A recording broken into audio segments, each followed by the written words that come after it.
see how we get on.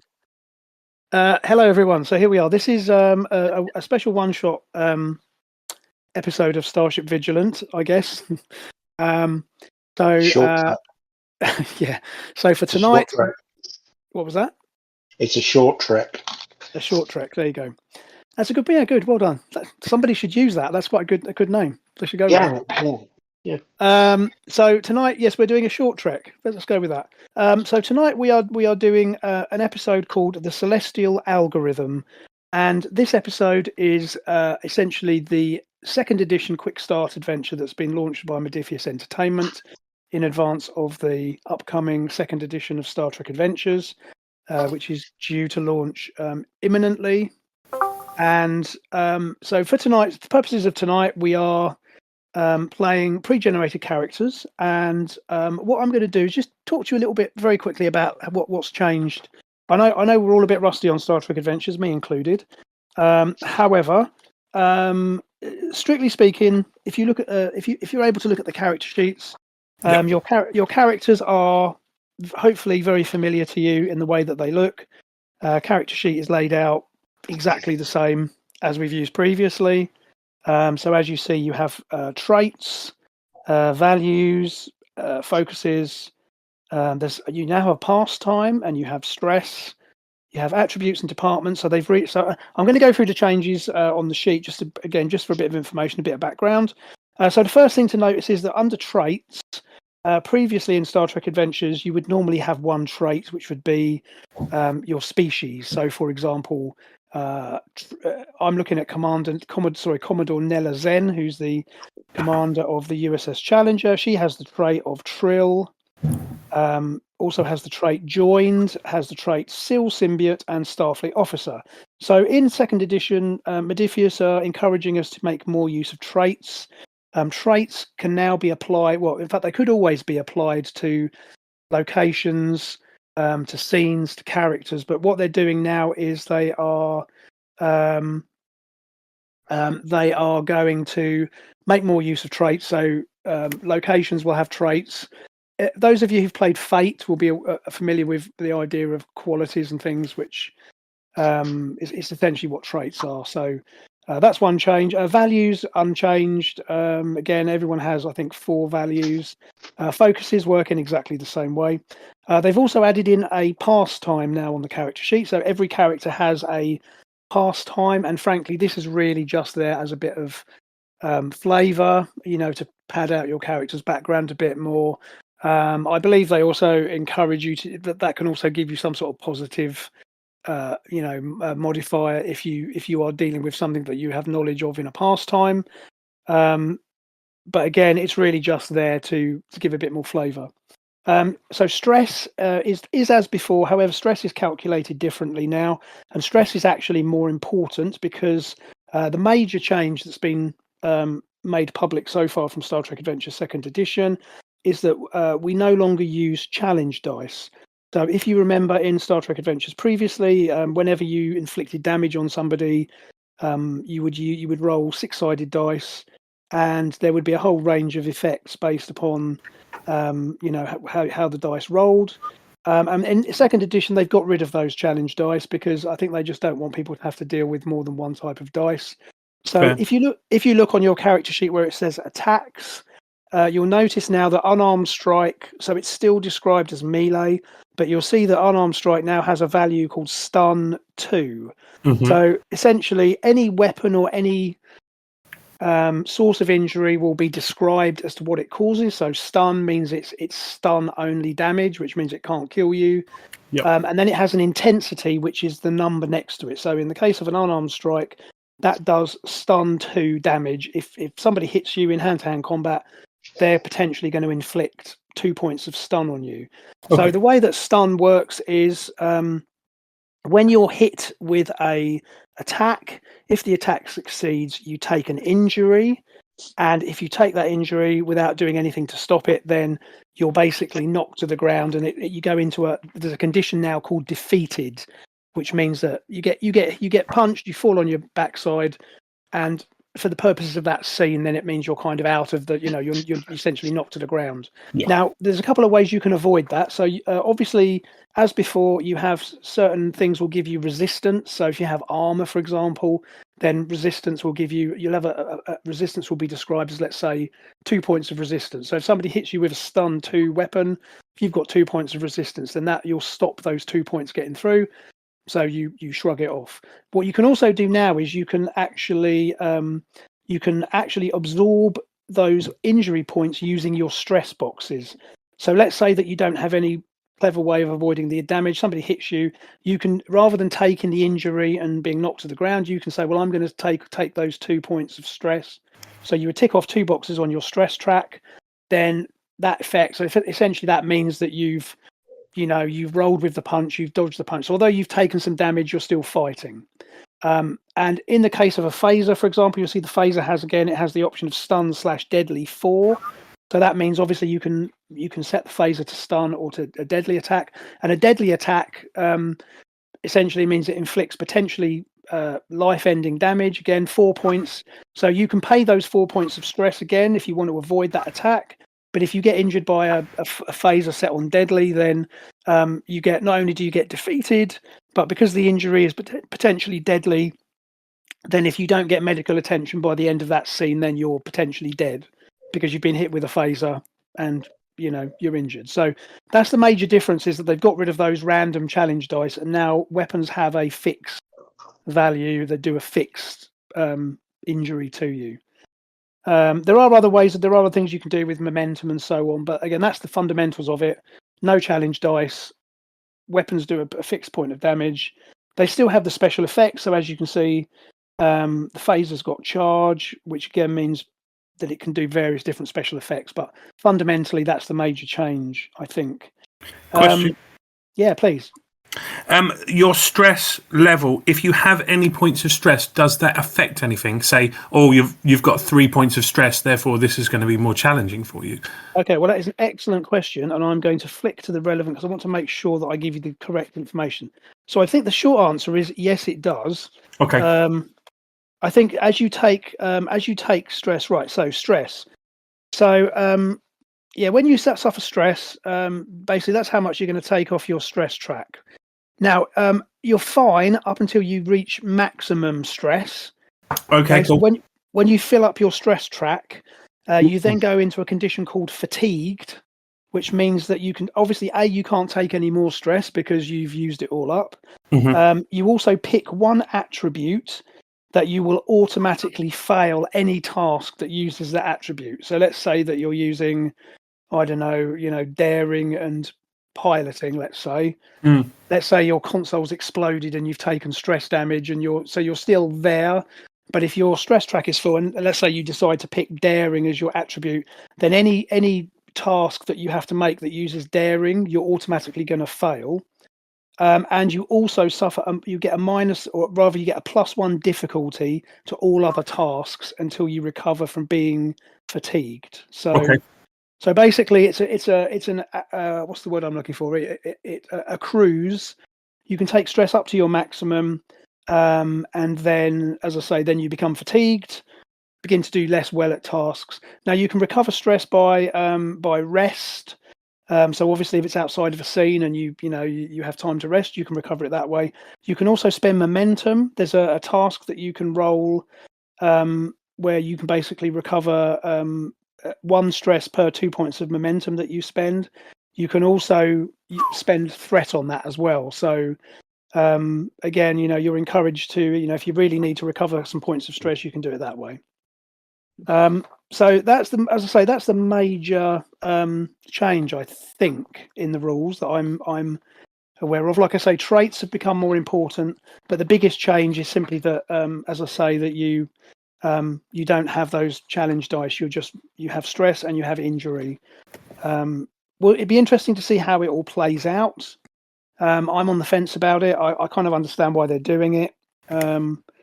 But again, whether it will make combats go more quickly. I mean, obviously we don't. We played 66 episodes of Star Trek Adventures. I mean, I could probably count on 2 hands the number of combat scenes that we had. where you were shooting and being shot at. So how much of an impact it will have, I don't know, honestly. But it will be interesting. And obviously, if we do end up doing some sort of a Dominion War or some other more combat focused campaign, then of course that might be that much more relevant. So it's interesting. So has anyone got any other questions about it? Because if not, we'll just make a start, I think. Yeah, happy to make a start. What about Mike? You okay? Sarah Jane, you okay? Yeah. It sounds a bit too much like real life. Actually, I'm not sure I approve of this. We'll see how we go. I mean, so the other purpose of the quick start, obviously, is it's designed to sort of walk you through the rules. I said to Mike before the rest of you joined, we'll play this through. I'm only intending to make this a one-off. I don't intend to carry it on. We may very well finish it quickly because it's not that, to be honest with you, it's not that complex a situation. But we'll see how we get on. So without any further ado, we'll make a start. So we are in the year 2259, and you are members of the crew of the USS Challenger. The USS Challenger is a Constitution class starship, and this scenario is taking place approximately, I guess, 7 years before the beginning of the original series of Star Trek. So obviously the imagery you've seen in the pictures that I posted up on the VTT are this is Strange New Worlds take on that era. So uniforms look a bit more funky, but essentially it's the time of the original series. So Captain's log, stardate 2260.5. The USS Challenger was ordered to investigate a massive alien construct that emerged from a wormhole into a remote region of Federation space. Upon reaching the destination, we discovered a colossal machine far greater in scale than even our largest star bases. We initiated preliminary scans and friendship messages, only to be pulled into the interior of the machine by a tractor beam. The beam has deposited the Challenger into a massive chamber filled with mysterious alien technology.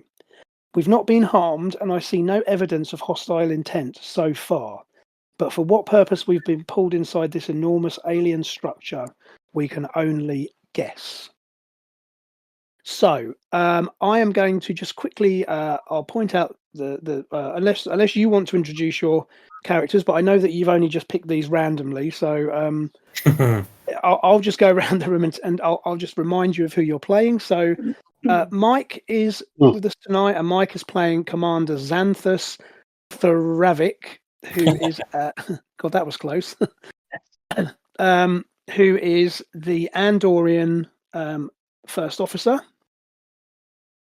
and he is Mike. You've got the character sheet ahead of you. I don't know. Do you want to tell us a bit more about him? Yeah. You can why don't you just read the description of him from the right. Okay. from the character Commander sheet. Fravik is as icy and unforgiving as his homeworld, but the heart of a poet beneath his cold, but with a heart of a poet beneath his cold exterior. He's fiercely loyal to Commander Zen, and has learned to stop arguing when she decides to lead a landing party. Commander Fravik previously served as Chief Tactical Officer aboard the USS Azimuth before the ship vanished without trace while he was leading a mission on a remote moon. There we go. He's got skill, the ability, Andorian special ability, intense species ability, mean right hook, precision, tough, Yeshun. The Ushan. So that's On the a- Andorian on a dueling dueling system. Yes. Yeah.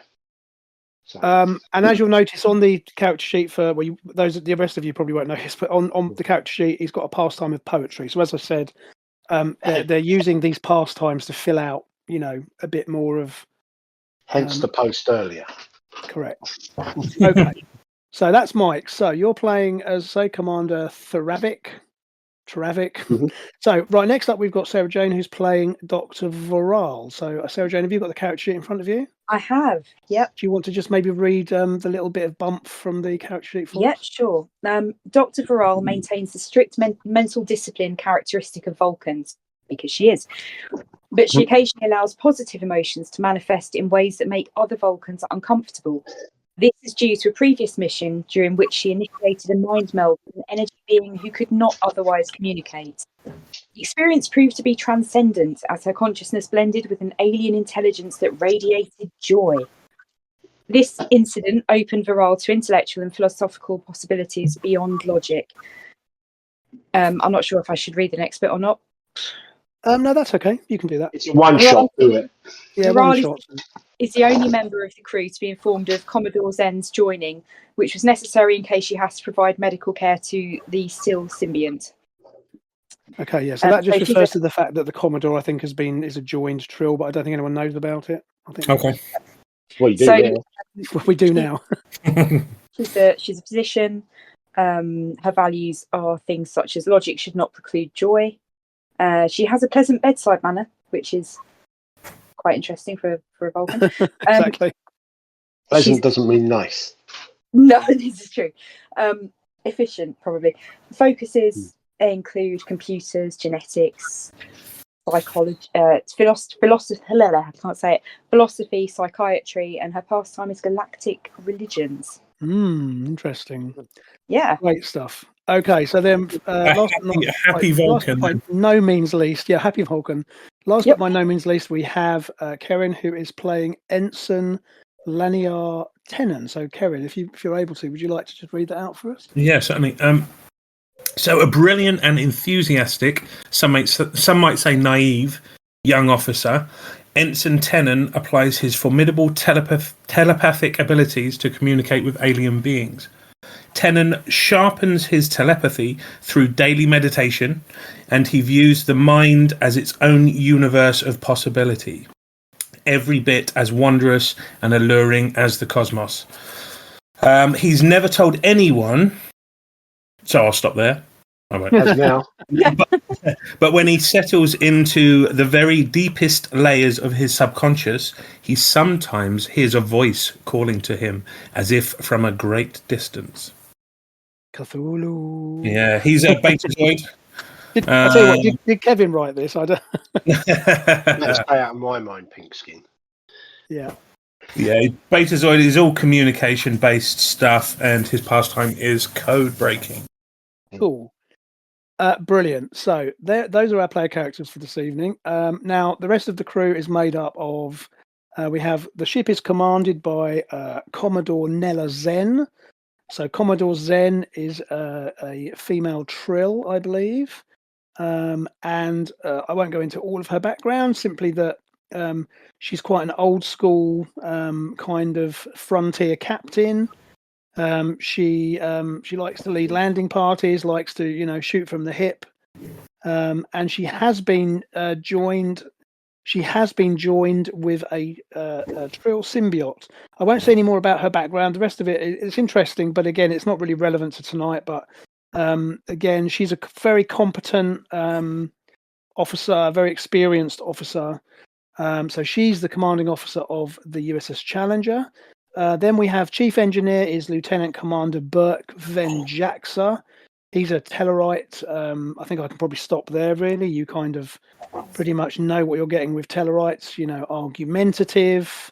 Grew up on a Tellarite mining colony. Yeah. Grew up on a mining colony. Great engineer. And never afraid of an honest debate, springs to mind. And then we have the chief science officer is Lieutenant Zoe Hernandez. So she is our chief science officer, and she is basically a botanist. I think it's fair to say. Grew up on a failed colony, and is an exceptional scientist. In fact. She has focuses in agriculture, botany, and so on. She has a pastime of galactic politics, interestingly enough. And then I think last but not least, we have the helmsman is Lieutenant Rashid Kamal. and he's flying the ship, and he became a pilot when radiation on his home world rendered transporters impractical, so he became a shuttle pilot at a very young age. He's not only a skilled pilot, but he also makes it look good. So those are our characters tonight. So again, you're on the USS Challenger. I have got the Challenger sheet there for anyone who wants it, but as I say, I'll manage that. So if you're all able to see the VTT, I'm just going to move over to the next screen. So first screen I'm going to show you. So this is the immense alien artifact that you have encountered. So when the Challenger approached this object, which as per the captain's log, had been detected in a remote region of Federation space. The Challenger was the nearest ship available to go and investigate, and this is the vessel that you've discovered. And as you approached, you were seized by an immensely powerful tractor beam, far more powerful than anything anybody on the Challenger has ever experienced before. And you were helpless when the Challenger was drawn inside what looks uncomfortably like the maw of this enormous alien structure. So skipping over to the next image. So again, hopefully you can now see.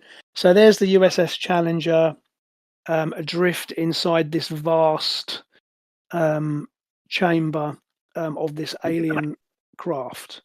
I'm going to skip. There's an image of the bridge. So Commodore Zen is there, is right there, and you've got that Mike. There's your character there. Karen, your character's there.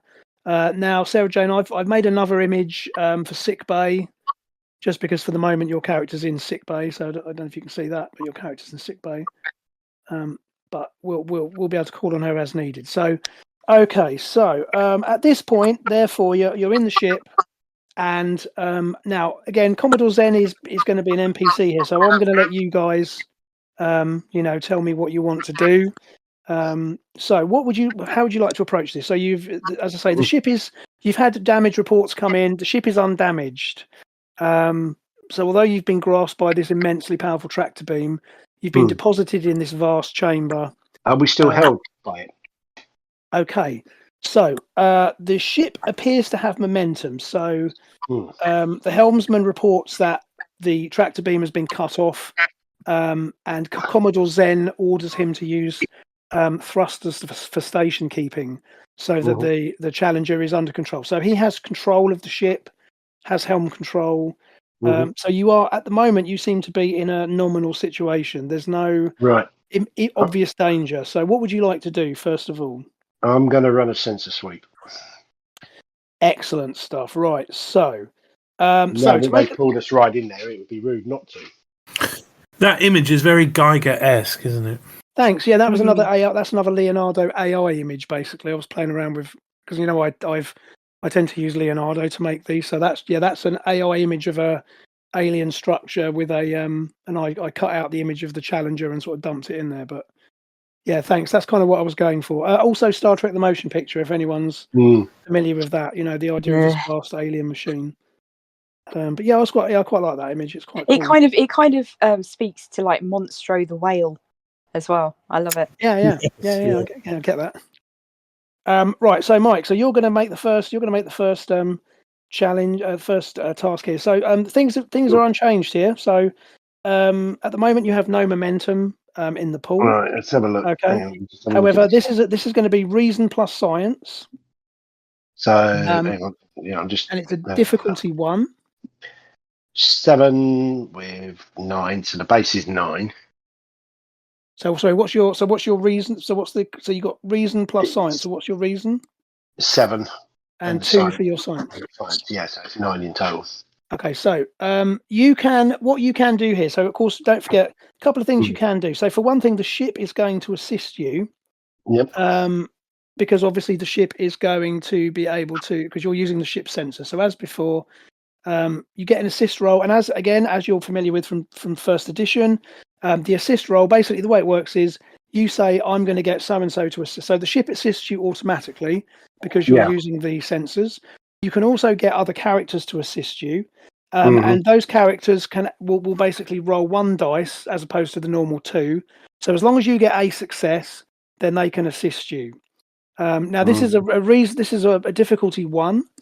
So if you would like to, when you're ready, just out of interest, the ship has got sensors of 9 and science of 3. So that has a 12 target. But if you want to roll Right. first of all to see how you get on, and we'll see what happens. Right. I'm just. So remember, you want to just roll. You want to tap it twice quickly, and that'll give you your 2d20s. Right. 4 and 16 and a 16. 4. So it's a 4. Okay. So good. So a 4 is a success. Now, have you got any focuses which might apply? So don't forget, remember, focuses are I do those not little believe abilities so. listed on your sheet. Sorry, I'm just trying to find. Let's text. Where's focus? Energy weapons, hand-to-hand combat, infiltration, That is- shipboard tactical systems, small craft survival. Tactical systems, maybe, because that would be sensors. Yeah, I'm not really sure that's applicable. However, you've made 1 success, so the ship also gets to roll. The ship rolled a 14, so that doesn't really help you because if you remember, the target number for the ship was 12. Yeah. Anyway, but however, you have succeeded. It's a difficulty 1. Okay, and so the sensor scan. You run the sensor scan, and the captain and the rest of the bridge crew look on. Sort of look on, with concern to see what you can tell them. And your initial scan tells you that the alien structure is made up of advanced materials, many of which are unknown to Federation science and which mostly reflect sensor scans and transmissions.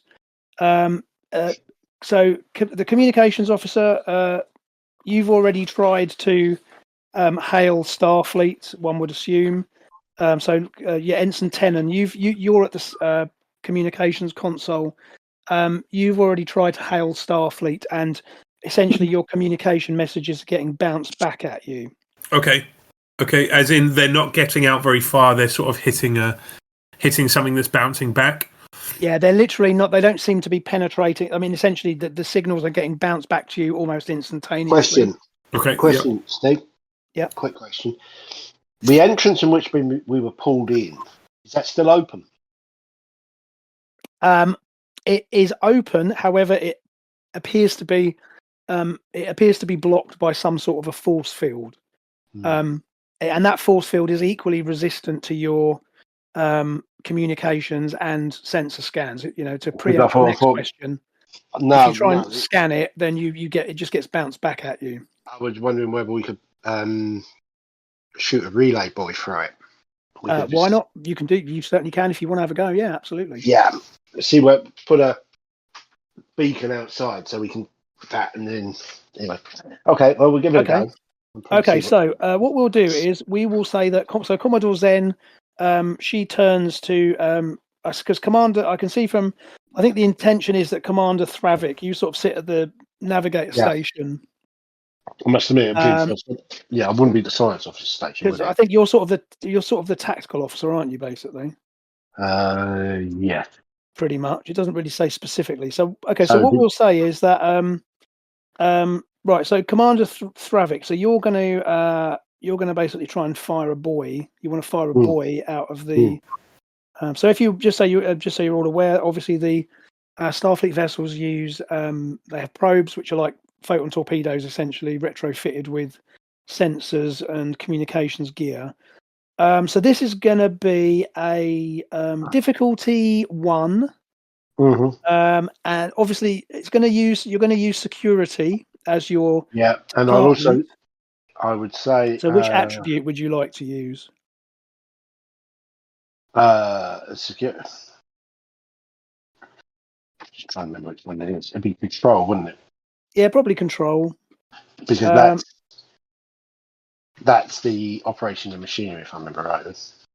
Essentially, and the ship will. Because there's 2. Sorry. I was going to say the ship will assist you using its. So it will use its weapons and security, which is a 10. But so if you want to just roll your 2d20 for me first of all. Yeah. And again, your target number you said was just say it was a 15, right? So sorry, did you roll that? I didn't see it. No, I haven't rolled it. I've just come back into the room. So it's 2d10. Here we go. Right. Ah, so that's 2 14. successes. Okay, perfect.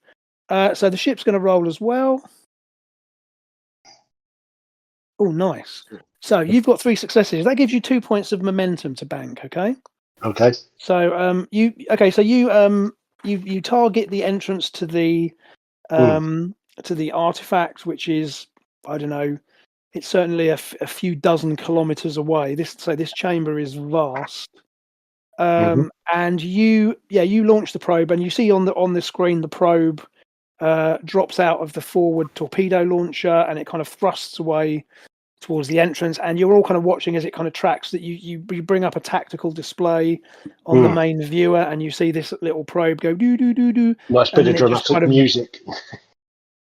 And the science officer swings around in her chair and she says, "Probe destroyed, Commodore." And yeah, the probe essentially is just probe destroyed. Well, I can't do that noise, but you know what I mean. And basically, the probe is pancaked across the entrance of the artifact. So they obviously don't want you getting out, and you can see bits of debris. I mean, it's hardly surprising. Floating away. It's not hardly surprising, but yeah. Yeah, well, it's worth a try. Wasn't that our first manned probe? Oh, don't tell me Tompkins was in there, wasn't he? No. Wasn't that Kevin's character? That was it. Chose to pilot. Oh dear. Oh dear. Yeah. So the probe gets destroyed. Having said that, you've now got some extra momentum to spend. So, if you would like, you can spend some points of momentum, and I can give you some more information. Or you can bank it to move onwards. How do you want to handle that? I'll take some information. Can we spare? Is it all of it, or can we just take up? Yeah, if you spend a point of momentum, I'll give you another piece of information. Okay. Okay. So, as you are, in fact, actually, there's 2 pieces of information, because one piece of information is kind of free. So, as you scan, as you're watching on the tactical display, you see that once the probe has been destroyed, the aperture through which you entered now appears to close. So it was previously sealed with some sort of a force field, but it's almost as if the structure has reacted to your attempt, and it's now reconfigured itself, and this thing has now closed, and there's now a solid barrier. However, you can also detect that the this chamber that you're in does seem to be connected to some even larger chambers, which lead off from this main chamber. And certainly these chambers are big enough that the Challenger can quite easily maneuver around inside. Yeah, you've got plenty of maneuvering room. As I say, this object is far larger than the biggest Federation starbase, and that includes Starbase 1, which is the main starbase in orbit of Earth, which is the one. It looks basically like from Star Trek 3, the big mushroom shaped thing. So this is a very large structure. The other thing which you have now, as you've had time to analyze your sensors more closely, you can see that there appears to be another vessel in close proximity to yourselves. Can we identify it? You can. Okay, so the communications, as it's, I keep calling you communications officer. I shouldn't really do that. Tenon, you turn to your console, and you can you pull up, you kind of zoom in on the ship, and you report to the Commodore that it appears to be an Orion freighter. Right. Okay. You basically recognise the markings. And the Orions, tend to use a variety of different ship designs. Is it a contemporary? Good question. Yes, it is. Bearing in mind we're in 2259, yes, this is a contemporary model. So it's not as if it's been trapped. I know your next question was going to be, has it been trapped here for 200 years or something? No, you would say that this is contemporary. So I just won't know. I won't ask questions then, Steve. If you can do that. No. You keep asking Yes, questions. me the whole time. Are we able Keep to asking. scan? Sorry, are we able to scan it for life signs, or will that get bounced back to us as well? Okay, It why should- don't we have a go? I'll tell you what.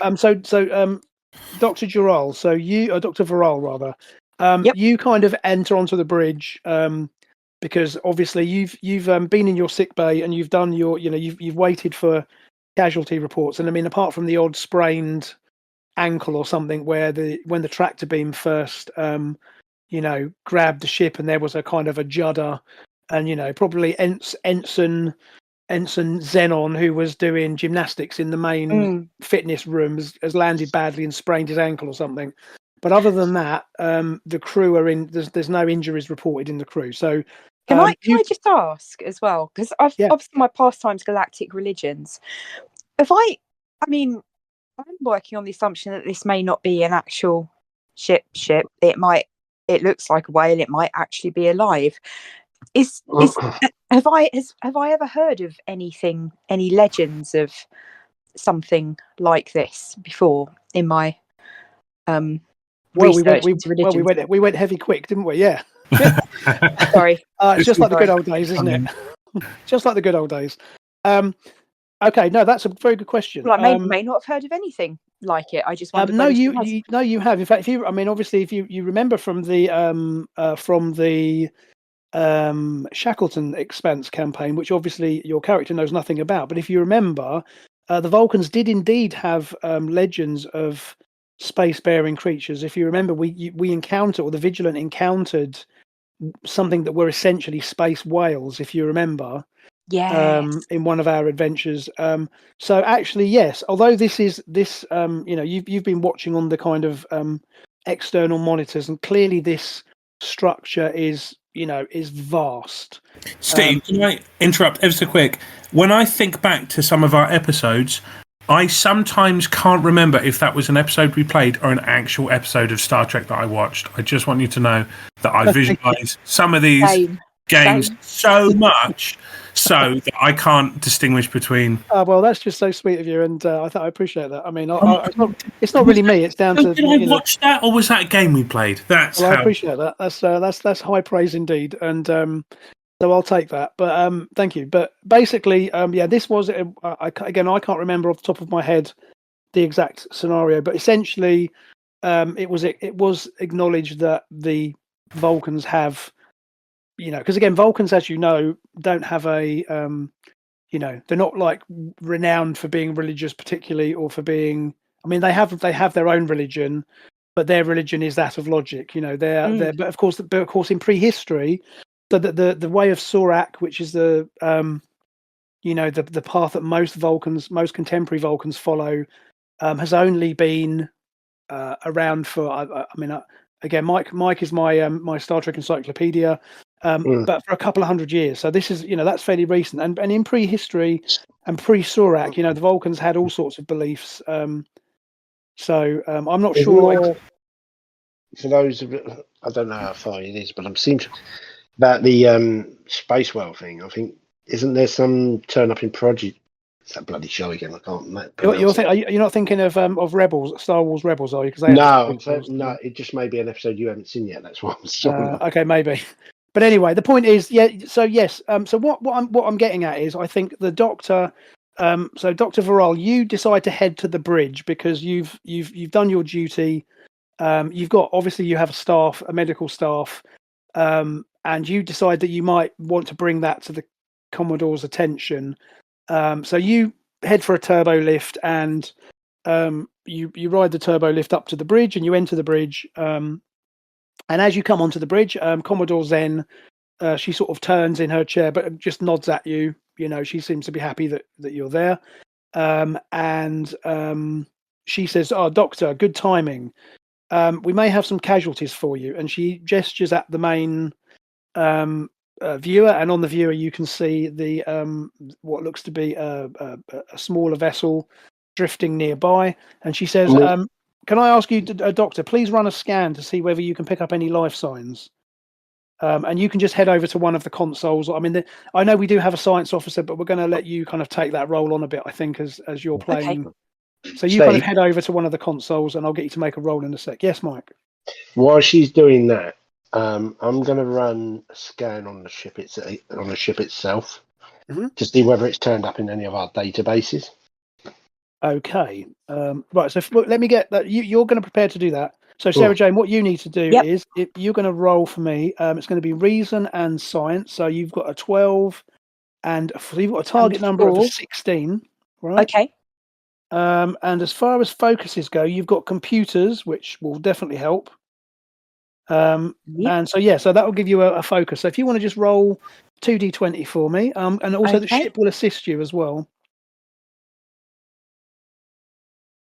So that's 2 successes to start with. Fantastic. So that means you've now got a momentum pool of 3 because you spent 1 that you had 2, you've spent 1, so you've now back up to 3. And the USS Challenger. So the ship is going to use sensors and science, which again is a 12. It rolls 1 dice. Oh, excellent! So that's another Oh, success. brilliant.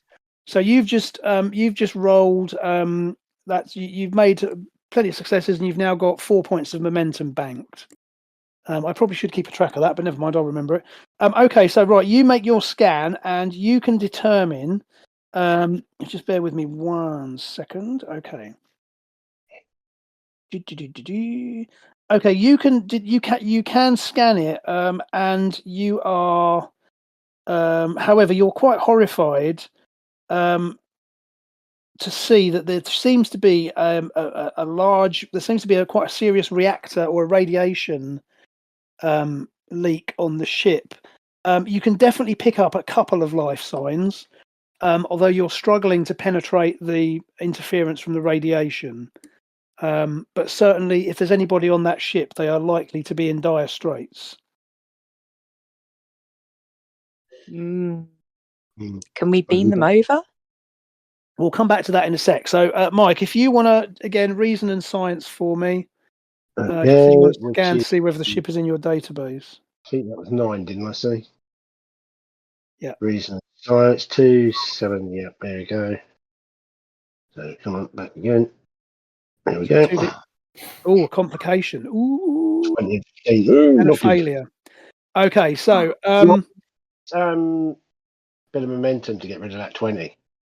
yeah, you can do that. So you're down to 3 momentum, and you're well remembered. You can spend momentum to get rid of complication. Okay. And so your initial attempt, you try scanning the registry through the library computer, and you actually, as you're scanning, you're running you're literally running the license plate basically, right? Yeah. And you come across it seems as if there is a security lock, or at least there's some sort of a barrier on the information, and it looks to you like it's been put there by Starfleet Judicial. So this is probably, you can infer that this is probably a known criminal vessel, basically. Normally they would only put such a flag on it if it's if they're aware of criminal activity, shall we say. I mean, it's no big surprise because it's an Orion, right? So as we know, the Orions don't normally do legitimate business. But anyway, would you like to have another go at it? I'll give you another go, but it's going to be a difficulty 2 this time. Yeah, I'll give it another go. Go for it. Why don't you spend a point of momentum and get another dice as well? Yeah, hang on, 19. Hang on, that's 1. Hang on. So you get 2 more dice, and you're down to 2 points of momentum now. Oh my! You are joking me. Can we ban Mike rolling dice? Mike, the ship has vanished. I think we should certainly ban him. I think we should certainly ban him from rolling dice if it involves reason and science. That's for sure. Why don't we get Ensign Tennant? Why don't you have a go? Certainly. Because you've got a better choice. You've got a better choice, and also you're. I'm going to give you a bonus. I'm going to reduce the difficulty. I'm going to make it a difficulty 0 for you, because you've got a pastime of code breaking. Yeah.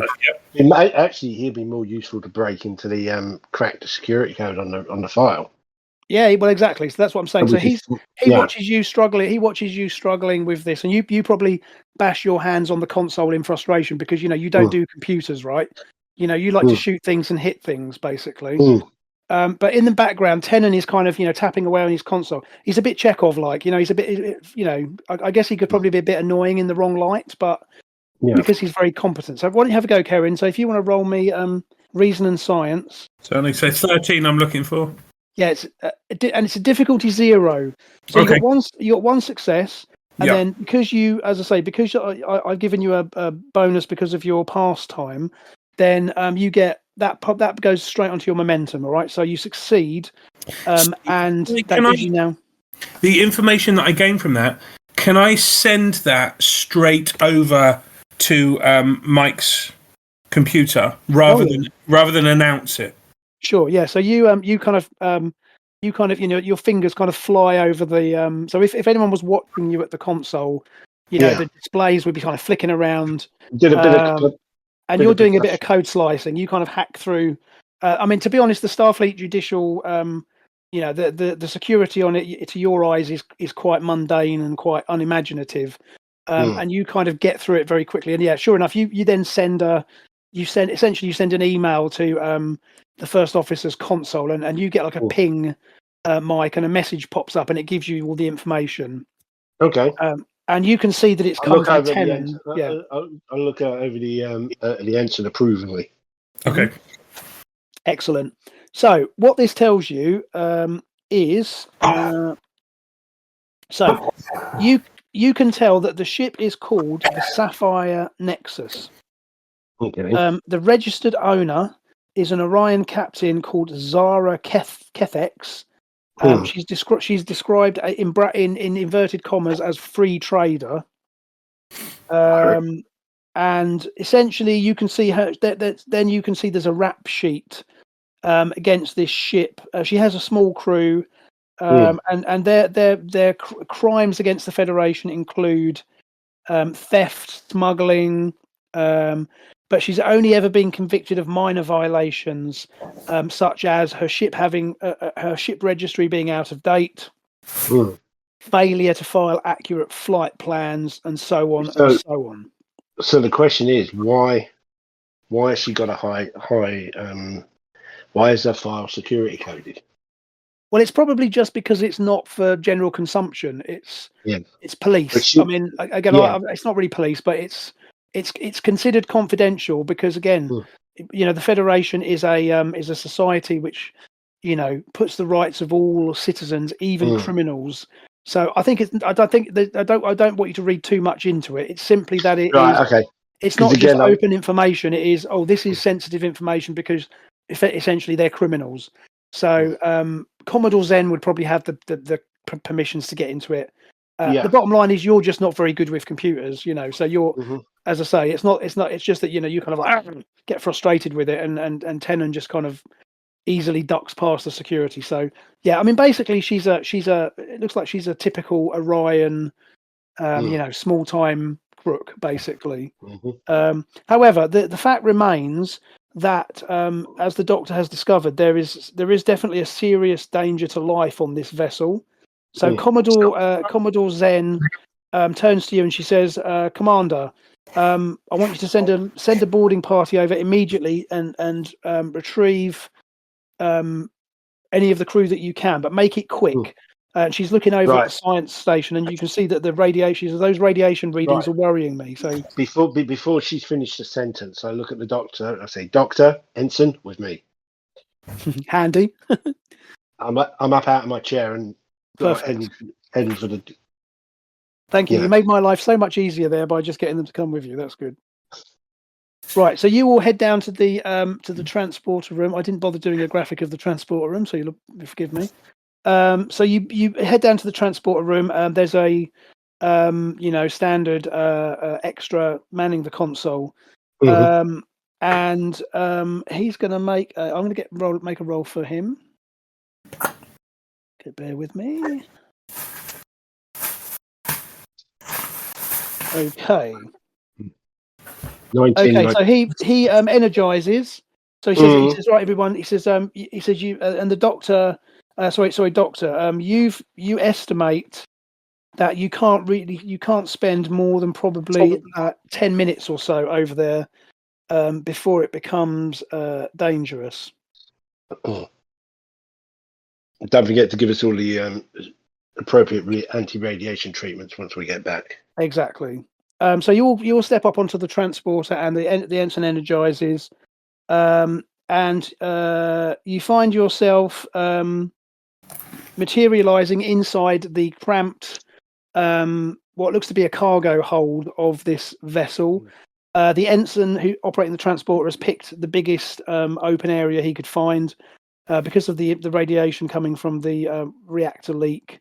He wanted to make sure that he didn't risk putting you into a bulkhead or something, so he's sort of gone for the biggest area.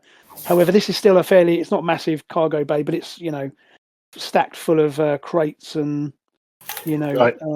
random. As soon as we finish materializing, I'm lifting my tricorder and having a scan for life signs. Okay, so I'm going to bring in a new rule here as well. So as I mentioned at the beginning, traits play a bigger part in the game, or at least that's how they want to do it. So the ship has a trait of radiation spike, and what this means is because of the radiation leak that's in progress, it is going to increase the difficulty of any tasks by 1 for the time being. Okay. Because essentially there's a radiation leak. This radiation is causing problems. So you materialize, you bring out your tricorder. So what is it you're going to do? Try and scan for the life signs to find out where the crew are. Okay, sure. We need to get to them. Yep, no problem.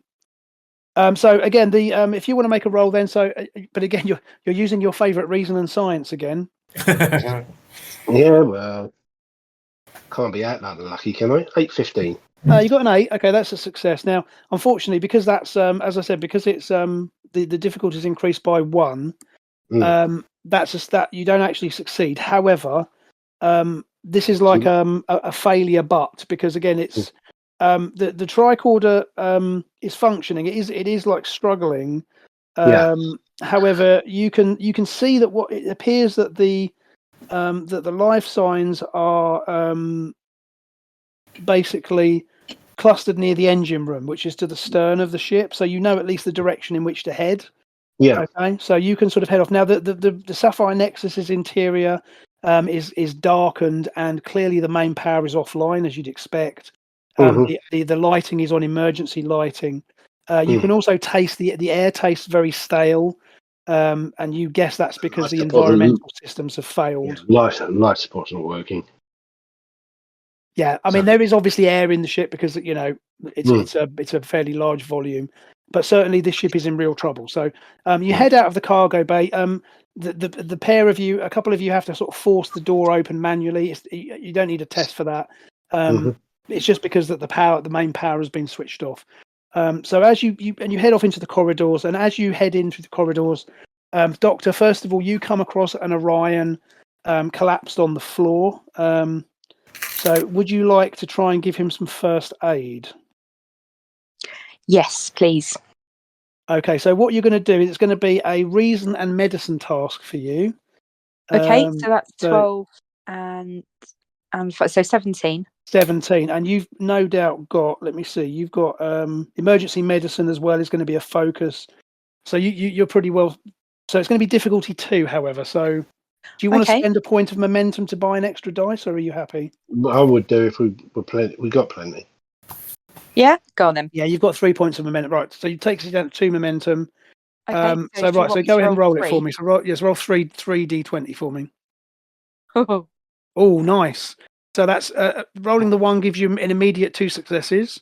And then you get a third success. So remember, if you roll a 1, and also because you rolled under your focus, a 1 gives you, I think a 1 gives you immediate 2 successes, and I think rolling under your focus also gives you 2 successes as well. So actually, that's let me just double check that. Is that right, guys? See, that would only be 4. Like a lot of success. A one acts as though you didn't need to use the focus. There you go. That's exactly right. Yeah, because I haven't got my notes here in front of me. But no, you're quite right. Hold on a minute. So 2 for each. Actually, there's a handy flow chart here, which is really good. Right, each die that rolls a. If you scroll, blah, blah, blah, blah, blah, no. Yeah, critical success. Yeah, so it counts as a critical. Yeah. Oh, it says actually no. You get both because it says here. If one of your focus is applied, then each dice that rolls equal to or less than the department rating you're using is a critical success or scoring 2. So you had emergency medicine, so that gives you 2 successes. It says if none of your focuses apply, if none of your focuses apply, each dice gives you that rolls a 1. So yes, you get 2 successes plus the 1, so that's 3 successes in total. So you're right, it's basically one or the other. Brilliant. So that's good. So 3 successes. So you managed to put another point of momentum back into the pool. So you're back up to 3 points of momentum. And you basically you eject him with an inoculant, which kind of you immediately see his life signs begin to stabilize. He's still going to need, like the rest of them, to be transported over. And what you can do is, I'd assume what you probably get do him is being back straight away. Yeah. So whilst the other two, the other two of you sort of head off ahead down the corridor. The doctor just hangs back for a moment, and you say USS Challenger, one casualty to beam over, and that guy is beamed off the ship. Okay, so you catch up with the other two, and you've reached the entrance to engineering section. And again, this time the door to the engineering section is open. And as you enter, you can see that again. You can see a couple of other Orions lying on the floor in various stages of unconsciousness. And one figure is, you can see, working over the engine controls, and this appears to be Kethex, who's the captain. Mm-hmm. And so, Doctor, I'm assuming you'll go to the other two guys. I'm not going to make you roll for those. You've already got the inoculation that you need, so you deal with them, and you inject them with the inoculation, and you call the ship, and they're beamed across again. And the rest of you approach this guy. This woman sort of turns around. She sort of looks you up and down, and you can see that she's you can see the sort of panic in her eyes.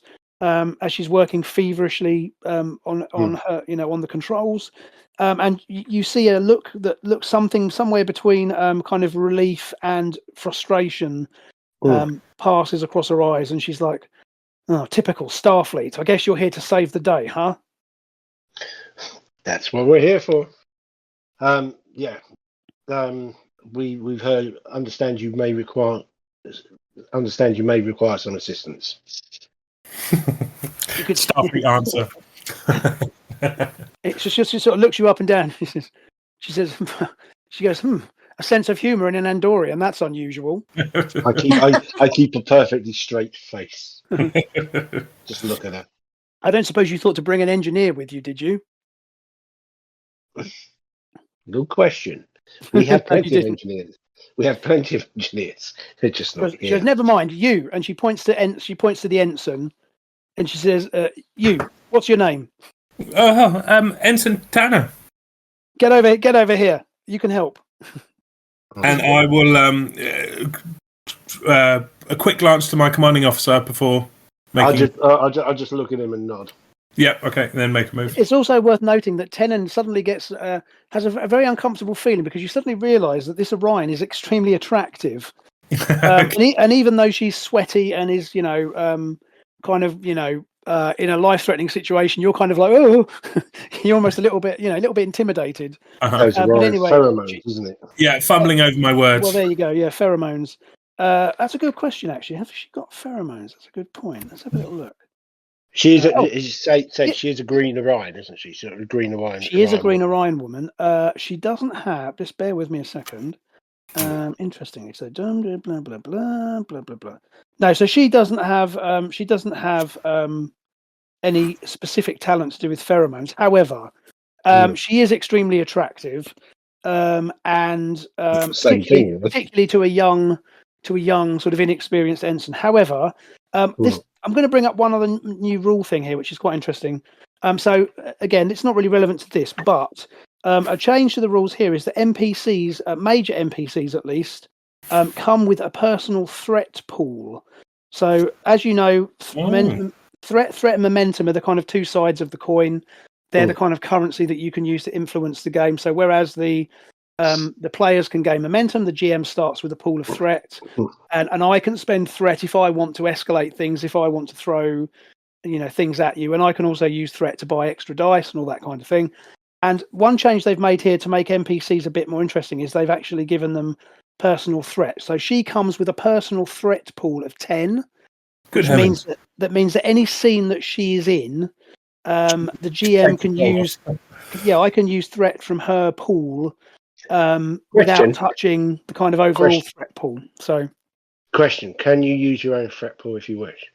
So, you've got 6 and she's got 10. So that gives you 16 threat available.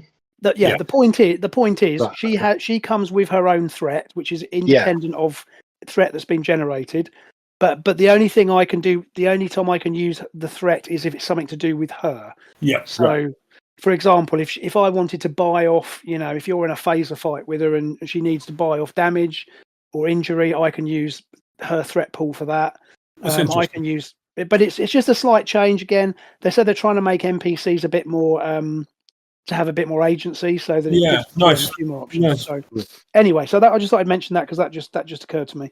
Okay, so right, so Tenon, you kind of go over to her and she says, right, hold that, do that, push that, and she fiddles with the controls. And I'm going to make a roll. So you're going to assist her, and what I'll do is I'm going to roll for her. So she has got to make a roll against insight and engineering. So she has got insight of 9 and engineering of 2. So she's got that. I'm going to spend a point of her threat to buy an extra dice. Yep. So that takes her threat pool down to 9. And she's going to use. So she's going to roll 3d20. Nice. Okay. So so she succeeds. And can I get you to make a control and engineering roll, which I know is not your specialty, but control and engineering. Yeah, that's 15 for me. Oh, perfect. So that's really good. So you roll well. That's good. Don't worry. I'm going to spend a point of her threat to buy that off. So do you want to roll again for me? Yeah, certainly. There we go. Yes. Perfect. Yeah, because if we hadn't bought that complication of that, might have meant like a warp core breach or something. That would be a bad thing. But there you go. There's an example. So because she's involved in that, she can use her threat to buy that off. So that's how that works. Okay. Right. So you basically after a false start, you kind of, she goes, impressive. Perhaps you should consider a career in engineering, Ensign. I definitely see that initial fumble was because he's quite flustered. So exactly. He can feel the reddening in his cheeks. He can feel the heat, and he's trying not to make eye contact with her. But he's like, yeah, maybe. But regardless, she manages to sort of lock the leak down. But Doctor, you still insist that you will return to the Challenger to make sure that you're treated, because obviously the ship is not, because the ship's going to need repair. So although she's managed to shut down the kind of critical engineering issue, the ship is going to need repairs before they can reboard it. So it's not going to explode anytime soon. It's not going to explode, but it's going to need. They're going to need help to get it functional again. Like I say, the best thing to do is probably leave it for a few hours for the radiation leak to dissipate, and then you could send over a team in, with engineering suits on and kind of carry out repairs. But anyway, she reluctantly agrees to. But yeah, sorry, go ahead. So I just wanted to ask her for her crew complement so that we're not missing anyone. Okay, so she confirms that her crew is herself and 3 others, which you've got. So all 3 of them have beamed aboard. Now, interestingly, when you say this to her, she just bear with me a second. I'm sure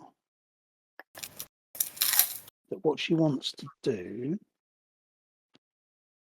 Just as she was about to deliver. Okay.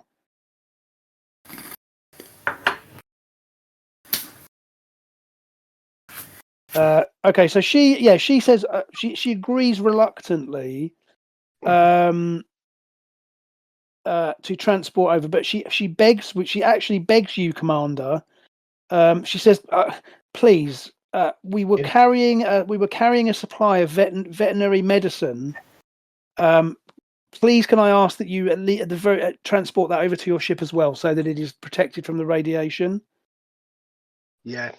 I'm going to scoff when she says veterinary medicine. Yeah. But well, actually, Tenon, you're a Betazoid, aren't you? I am. Yeah. So you can probably. I mean, you now that you've kind of worked, you've been in close proximity to her for. You're probably a little bit less flustered than you were. Okay. So I think you might be able to actually get a read on her, because that is a good point that you make. Because yes, you're right. Normally you would kind of go, it's probably weapons or something. But okay, because you can. I don't deny it's a drug. I tell you that much. Okay, so you can sense the surface thoughts of emotions.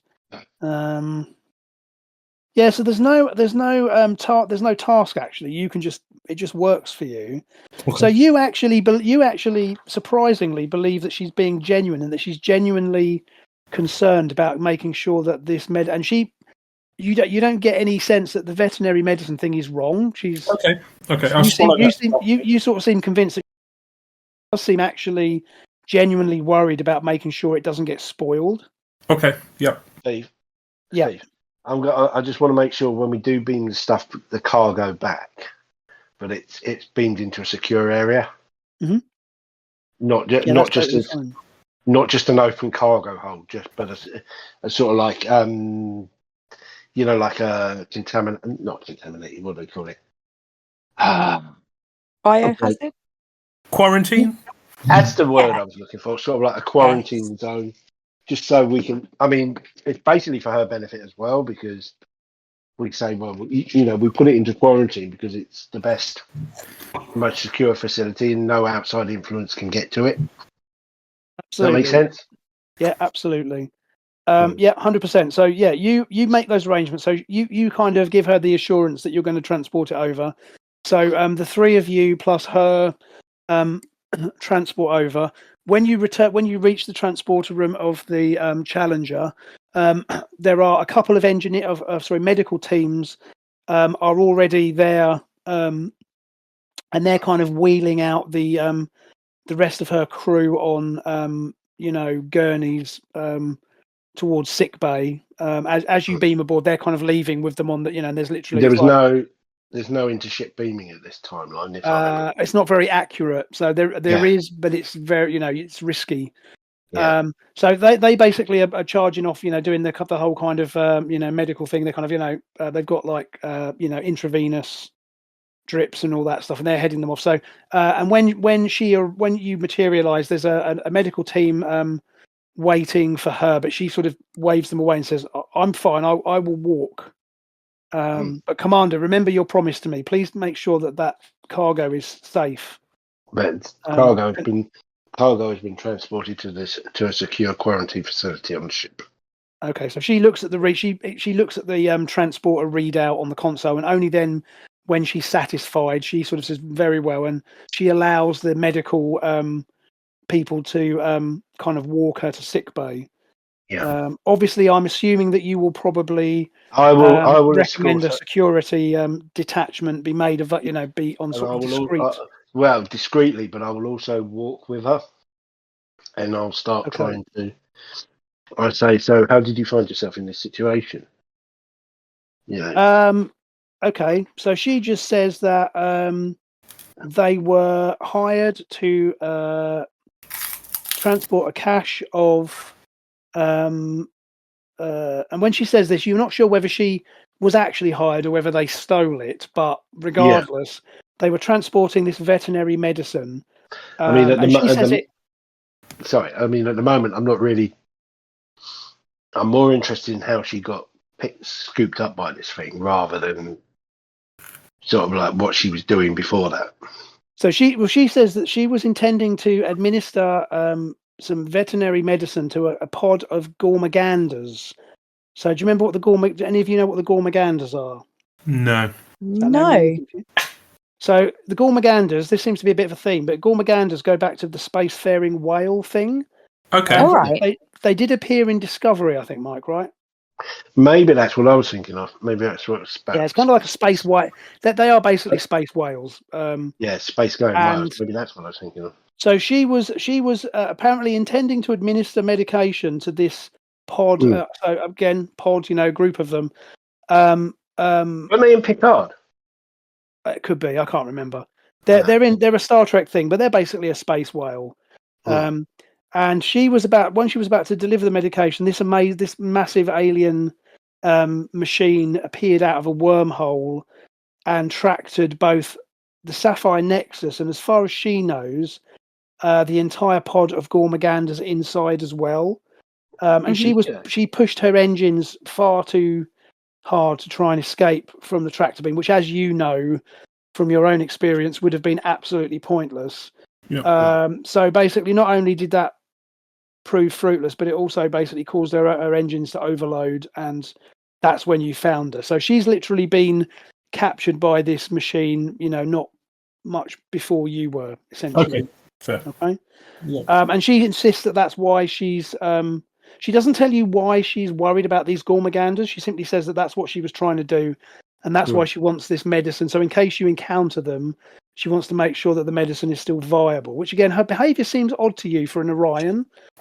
Orions aren't known. Where did she say this pod of Gormagandans were? Were they close by? They were. So she'd been tracking them. And again, she doesn't enlighten you as to how she knew that they needed medication. And it is possible that she may have been doing this for nefarious purposes. Again, I'm sure there's some kind of black market in Gormaganders, much as there is on Earth now. But she does seem anyone who talks to her about it, she does seem genuinely concerned rather than evasive, if that makes sense. She seems to be genuinely concerned about them. So. And she says literally they tracked them. They were about to literally try and administer this medication when this thing appeared and brought them on board. Were we aware of them, Steve? Have we picked them up on sensors? Not yet. No, but now that you know, certainly you could probably scan for them, because again, your scan, that your scans are working with inside the structure. They're not able to penetrate it, but certainly if you adjust the ship's scanners to look for life sign or for life forms, you may very well be able to detect them. So. These come from Discovery, Steve. So it was Discovery, wasn't it? Yeah. Didn't they have one in the hangar bay or something? Yeah, I'm looking at a picture of it now. Yeah, it's a big floppy whale thing, basically. Yeah. Steve, I'm going to go out on a bit of a limb here, and I'm going to forego technology, and I'm going to reach out with my mind, and I'm going to see if I can pick up any other life forms. First of all, within this vessel that we're in, and then beyond that, see if I can read any conscious thought of any Gormagandans outside of this. Okay. Just for a matter of interest, Gormagandans are treated by Starfleet as they're required to help them because they're an endangered species. I thought they were endangered. Yeah, I remember that from our last game, I think. Yeah. Right. Okay. So, So Tenon, you kind of maybe go off and find yourself a quiet place, an observation lounge or something, because again, the Constitution class has many of these observation lounges. So you're in the primary hull, which is where the transporter rooms are. So you kind of walk down a couple of corridors, and you end up on the outer rim of the saucer. And you can, because the ship is probably at yellow alert at the moment. Most people will be at their stations, so there won't be people like in off-duty lounges or whatever. So you enter an observation lounge on the edge of the saucer, and the room is in darkness because there's no one in it. And you sort of press a control, and the window covers pull back, and so you get a kind of panoramic view of the interior of this structure. And you sit yourself down, and you just try and compose yourself, using whatever meditation techniques that you would use. And you reach out. So I think you don't really need to make a roll for this.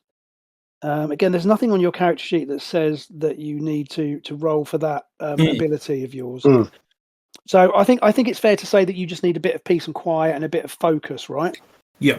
So you sit there and you focus, and sure enough, as you focus, you definitely feel just at the very edge of your consciousness. You can feel what seems to be several minds just kind of niggling away there. It's not this sensation that you have that's described on your character sheet, whereby you feel something calling to you. This is something different.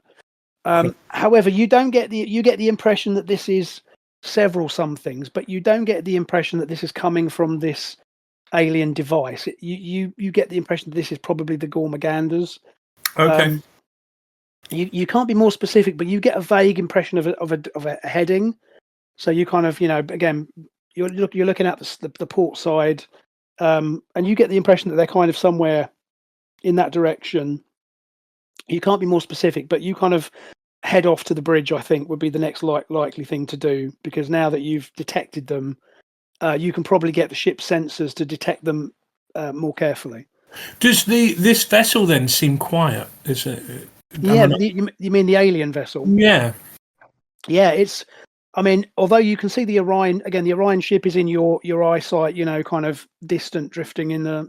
But other than that, yeah, it seems pretty quiet. You see the odd sort of burst of light, kind of maybe moving around, like you get the impression of sort of conduits, or that you get the impression of machinery operating, but you certainly don't get the impression of there being a crew, if that makes sense. Yeah. This seems to be an artifact rather than a crewed vessel. Okay. You don't get the impression that there are hundreds of minds on this ship. You get the impression of cold sort of alien intelligence, but as in machinery. Yes. Yeah. You're pretty sure that this is a probe. It's not, or it's a remote vessel. And if there was a crew, you don't think they're here anymore. But perfect. So I'm going to assume you head off to the bridge. So we'll come back to you in a moment. So, Doctor, what would you like to do?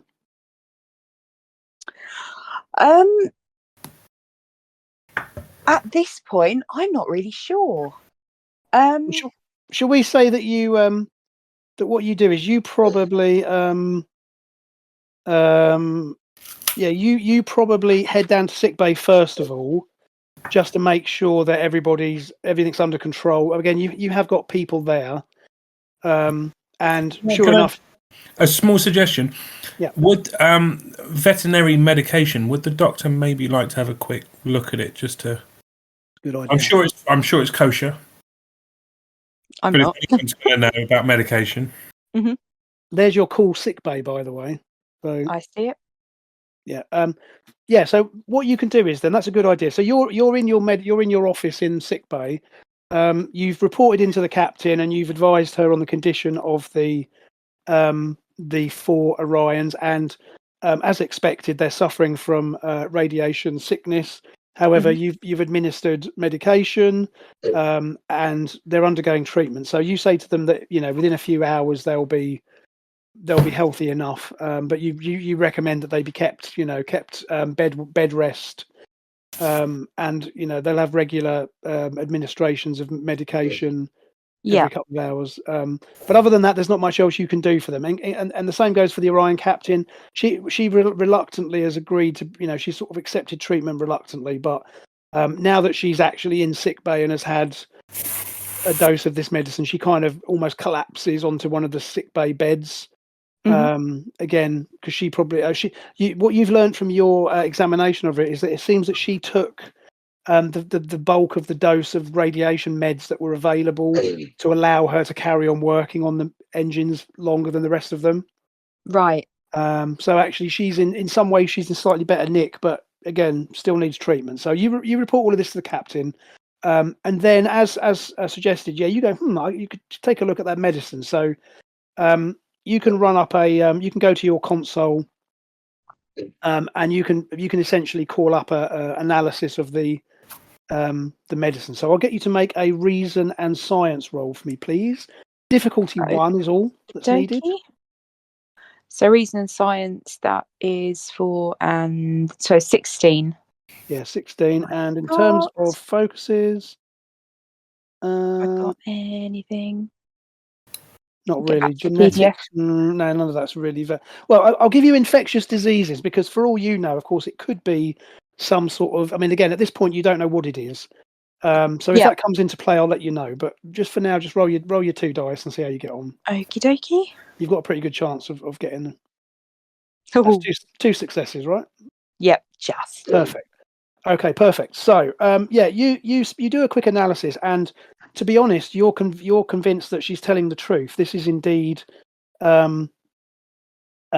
medication. It does seem to be indeed what it says on the tin, essentially. Mhm. Veterinary medication. I must admit, the adventure doesn't actually tell you what it's meant to treat. So we'll just say that it appears as if we'll say that the gourmanders have picked up some sort of an infection. And this is simply essentially it's a concentrated viral treatment to treat this infection. So again, everything you're seeing seems to be that she's telling the truth. Okie dokie. Cool. Have we asked how they came to be? I'm not sure whether I've had a mental blink and missed something. Have we actually asked the Orion patients how they came to be where they are?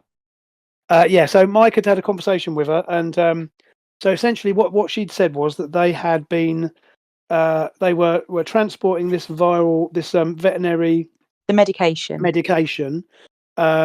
were hired to do it, were they? Well, she says they were. To be honest, she alluded to it. To be honest, Mike, your sort of instincts tell you that she might be prevaricating a bit on that subject. Okay. She says that they were asked to transport it by a Ferengi from his personal zoo. However, you suspect maybe that she's liberated these creatures from a Ferengi's personal zoo, and had learned that they were ill, and that's why she was trying to treat them. If pressed on it, she won't confirm or deny, but you get the impression. I mean, Orions are used to telling porcupines. So, can I make a comment? Because you say you're setting off alarm bells here. yeah. I've just been reading through the background for them on the wiki. Yeah. And because there was the episode where they turned up was the one with Harry Mudd. Yeah. Where he was hiding in it, and the implication is that he took them. He was given it, or he acquired it from the Klingons, who apparently have got a open air quotes zoo somewhere with them. Mm-hmm. So yeah, so it may be something to do with that. You get the impression. You get the impression that she's probably, for her own reasons, has liberated these creatures. That the Ferengi was probably keeping them illegally. She's liberated them, realised that they're not well, stolen this medication to try and treat them. because Now, they are why she would? valuable. Well, yeah, I mean, it might be that she intends to sell them herself, but because they are. Some species can consume the meat of gormaganders. Yeah, I mean, ultimately, it's like the Rush. It's like the Japanese and whales, isn't it? I mean, yeah, some species, some intelligent civilizations believe these creatures have got, mystical, healing properties. The Vulcans, have legends about similar creatures. So honestly, take your pick. The point is, all you need to really worry about is that she seems genuine. And that these creatures do need this medication. So, and everything that the doctor has determined would seem to back that up. Certainly, the medication is what it appears to be. So again, and given that our ensign has also learned that they are indeed in this structure somewhere. Can we? Can I suggest to the captain that if there are sick gormaganders around, it would be a good idea to see if we could actually go and find them. Yeah. Try and head in the direction that I've forgotten his name. Tenon. Yes. So interestingly, both of you basically arrive on the bridge at the same time, and you both kind of almost talk over each other to say, Commodore, I think we need to, and she says, one at a time, please, people.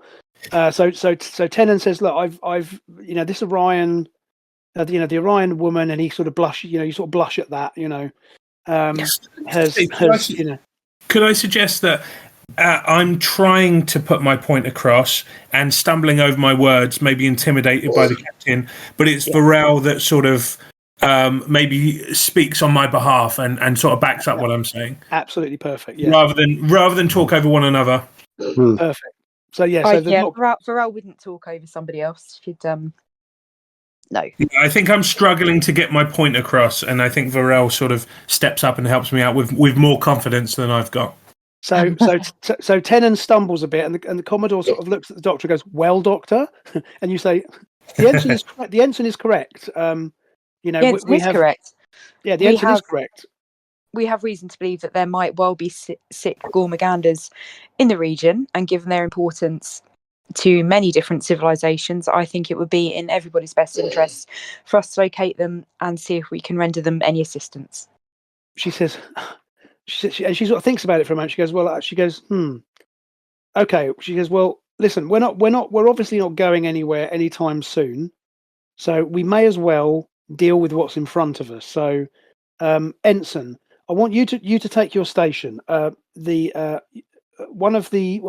backup, or the backup communications officer advises that she's detected a transmission which seems to be inside the interior of this vessel. So I'd like you to analyze that, please. In the meantime, Doctor, let's see if we can find these Gormaganders in case they need assistance. And so Tennant goes back to his console, and the Doctor, you sort of step down onto the because the captain's chair is slightly raised, so you kind of stand beside her with your arms behind your back in a very Spock-like pose.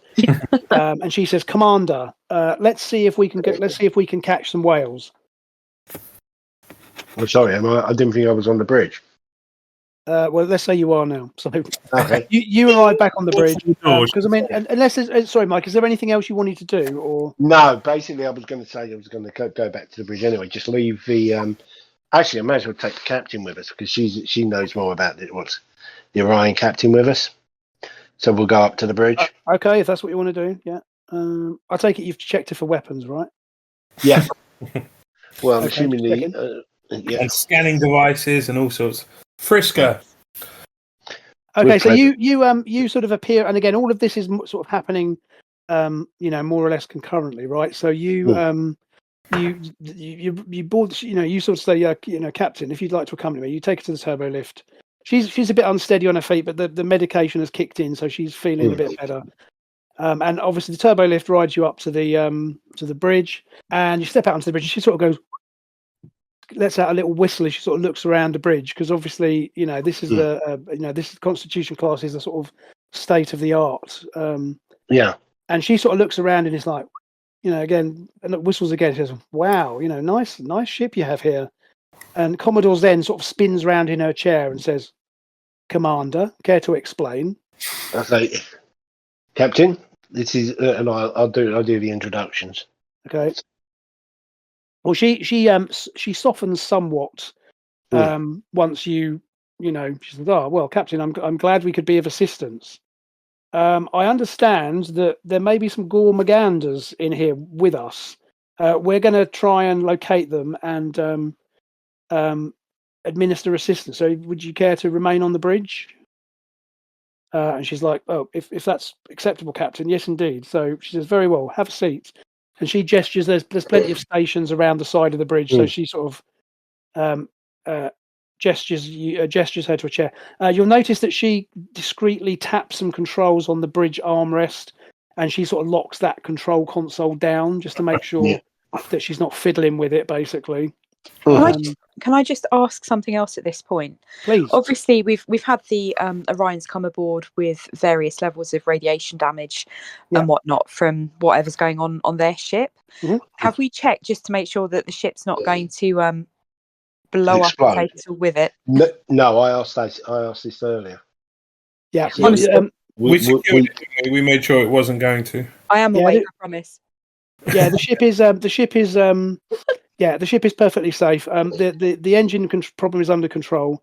The plan is to leave it for a few hours to cool down. Let the radiation sort of cool down, and then you can send over an engineering party in environments in like radiation suits, and they can then because you need to get the life support running and essentially Yeah. fix the engine. But it's certainly not in danger of blowing up at this point. Let's put it that way.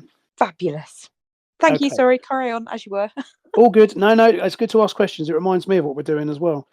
Okay, so basically, you therefore begin to. So the captain orders the science station to scan for the Gormaganders, and using Ensign Tennant's kind of direction, if you like, you've sort of given them a vague heading.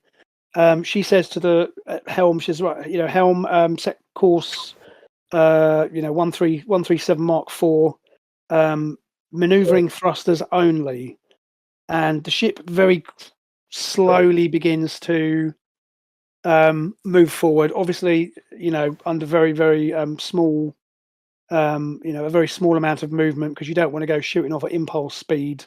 Even though this is a big chamber, you'll pretty soon hit the wall. So the ship drifts off in the direction. Meanwhile, back at the communications console, Ensign Tennant. You get into your chair, and sure enough, you can see this. You can see that the communications array is receiving what seems to be a signal that seems to be being bounced around inside the structure. Okay. And so what you would like to try and do is you can probably the obvious thing to do here is to probably use the universal translator to decipher the message, essentially. Yep. So to do that, you're going to need to make reason. It's a reason and con task. Yeah. So, 13. and it's backed up by the ship as well. So it's going to be the ship is going to use communications and science, which is 7 and 10. Yeah. So if you want to go ahead first, Yeah. What is my difficulty on this? Difficulty is 1. Okay. You've got 3 points of momentum available. Yeah. So it's up to you if you want to spend it or not. No. I think I'll go for that. So I'm looking for a 13. Oh, look at that. Look at that. Lovely. Ooh. So that's 3 successes. The ship is going to roll as well. The ship gets a success as well. So that's a grand total of 4 successes. So you have now got a maximum of 6 momentum. Yep. In the pool, and you do have you've managed to pull the message right. So you tie in the translator, and you receive the following message: you have successfully detected and deciphered the voice of the celestial algorithm, an indication that you possess sufficient intelligence to warrant further analysis. Navigate this machine and attempt additional tests. You will be contacted again when the celestial algorithm has reached a conclusion regarding your current state of enlightenment. Ah. And that is the message. So you obviously will call the captain over and say, "Captain, I've managed to translate the message." We're in a giant escape room. Exactly. Well, yeah, essentially. Essentially correct. So she sort of ponders this and says, "Well, I see no reason to change our current plan. If these Gormaganders are here, they need our assistance. So I suggest we render aid first, and then we can worry about exploring this machine and effecting an escape." Do you agree? And she, obviously, this is while she's in the captain's chair, so everyone sort of nods, I assume. Yeah. Cool. All right. So, so you are still heading into the chamber to find the Gormaganders. Right. So after a few minutes of traverse, the helm officer says, "Sir, I think I've picked them up. Look, they're on the view screen." And he kind of zooms in the main display, and sure enough, you see what appears to be a school of Gormaganders drifting in the again, they're not although they are large, they were quite easy to miss, in the vastness of this chamber. Mhm. Okay, so and sure enough, so now that you've got them on the view screen, the Challenger, the helmsman brings the Challenger in nice and slow, so that you're basically matching their position. First thing, Doctor, is you're probably going to need to just diagnose them to make sure that what you're about to administer to them is going to help them. Oh, yeah. So I'd like you to make an insight and medicine roll, please. Okay, so that will It should be fairly easy for you, I think. 10 and so 15. Yeah, and it's only a difficulty 1 task. Okie dokie. I've got a focus in emergency medicine. I'm not sure if that will help. I'm happy to let that apply as well. So go, and don't forget, you've got 6 points of momentum to spend as well. Okie dokie. Shall I roll 2 d20s then? Yes, please. Oh, look at that! Bloody hell! So there you go. So that's brilliant. So again, 2 successes straight off the bat. Yep. So what I'm going to do is I'm going to allow you to. I'm going to allow you can hold. We might be able to make use of that because you're at maximum momentum. Like I said, there's one that you probably want to spend immediately, but you can probably use it to. So I'm going to get it to. There's another task coming up, which allows you to administer the medicine. So I'm going to reduce the difficulty of that task by 1 because you've succeeded so well and you've got that extra bit of momentum. So you will use that immediately to buy that down a level. Okay. So do we know what's wrong with them? Yeah. So your scan reveals to you that they indeed have a viral infection that's caused an abnormality in how they process alpha particles, which is how they basically feed. So they process alpha particles carried in the solar wind, and that's basically how. So essentially, they've got a stomach bug, is what it boils down to. Oh. And so to cure it, you need to administer an antiviral, which is what you have in the hold. Okay. Now, fortunately, because you were able to,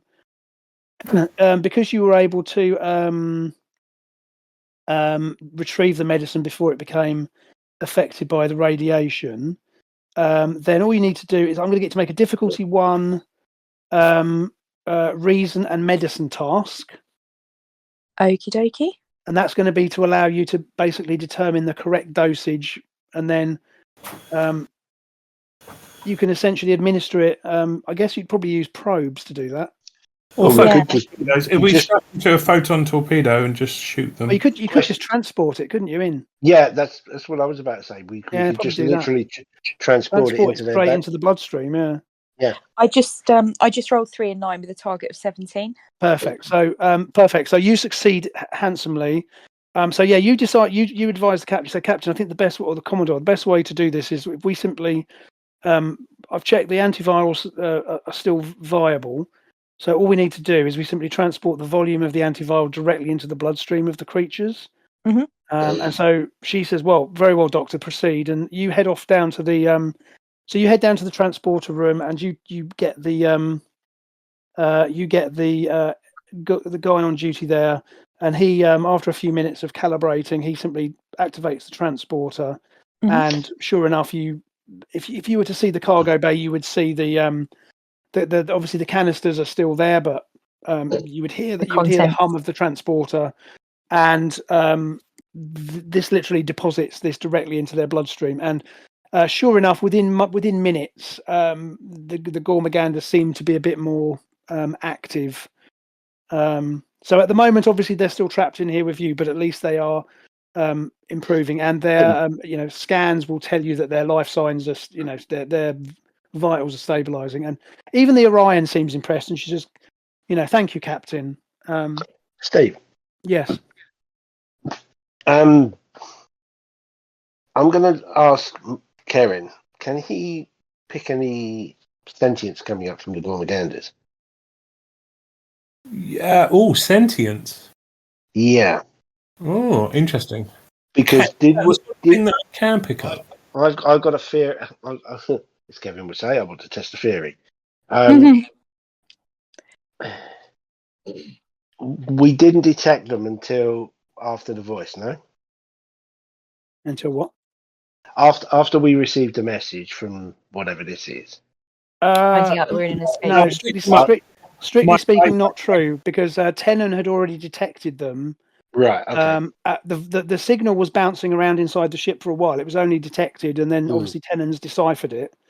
But no, he detected the he detected their consciousness from the observation lounge. So, Steve, Mike is thinking that this is one of the trials. Test. Yeah, I'm thinking we're in a big holodeck. Okay, well, maybe. I mean, But there's nothing you've that's seen what that I'm would. thinking. I did detect their consciousness beforehand. Yeah. Okay, that's fair enough.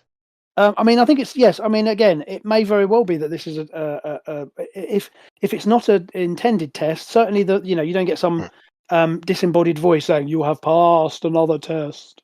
But ultimately, you've shown compassion here, right? So, and again, the captain, to be fair, Commodore Zem was adamant from the beginning that you should, even regardless of your own situation, you've assisted these creatures. So, yes, it's not a bad thing. Now, the next thing to think about, however, is so now that you've secured the Orion ship is not going anywhere. It's not going to blow up. It's as stable as it can be. You've administered the medication to the Gormagander. So the next thing, as the voice had intended, that you should explore this ship a bit further. The captain says, Helm, pick a chamber at random. She says, because you don't know where you're going or what is expected of you. So she says, Helm, just indulge yourself. Take us in. Again, thruster speed. And we'll see what we find. And the Helm sort of shrugs his shoulders and says, well, okay, well, he says, we'll pick that one. And he aims the Challenger towards an opening in the side of this vast chamber, and the ship heads off. Captain keeps the ship at yellow alert to make sure everybody is on readiness. And I'm going to get the okay. So as you enter this chamber, so it soon becomes apparent that this chamber is filled with debris and what seem to be asteroids. They're clearly not asteroids because this is inside of a device. But if you imagine this seems to be it's filled with obstacles basically. And so the captain says, "Oh, good choice, Helm." And he says, "I've got this." And he decides to he's going to try and pilot you through. So if you just bear with me. The Helm officer has got control. Has he got any talents that would help? So he has got a control and con of 14. So he is going to make a roll. Okay, so that's 2 successes, 1 for the ship, 3 successes, and lucky, it's a difficulty 3 task. Okay. So basically, you pass through this chamber, and again, you get the impression that this debris has been put here intentionally as a test. He sort of flies the ship through this, and you essentially enter into another. There's another chamber beyond. So this vessel is huge. In fact, you begin to wonder actually, as you're traversing this, the science officer says, Captain, something here is not making sense. Even though this vessel is vast, this structure seems far larger on the inside than it appears from the outside. I suspect that the builders of this vessel may have used some sort of transcendental dimensional physics to build this. I don't know whether this structure will ever end. There could be potentially unlimited space within. Because literally you've flown through from a massive chamber into a bigger chamber filled with debris and asteroids. You've then gone into another chamber. And again, bearing in mind from the outside, again, although this thing is big, you're beginning to get the uncomfortable feeling that, again, you may not be in Kansas anymore, basically. Anyhow, so you push on, and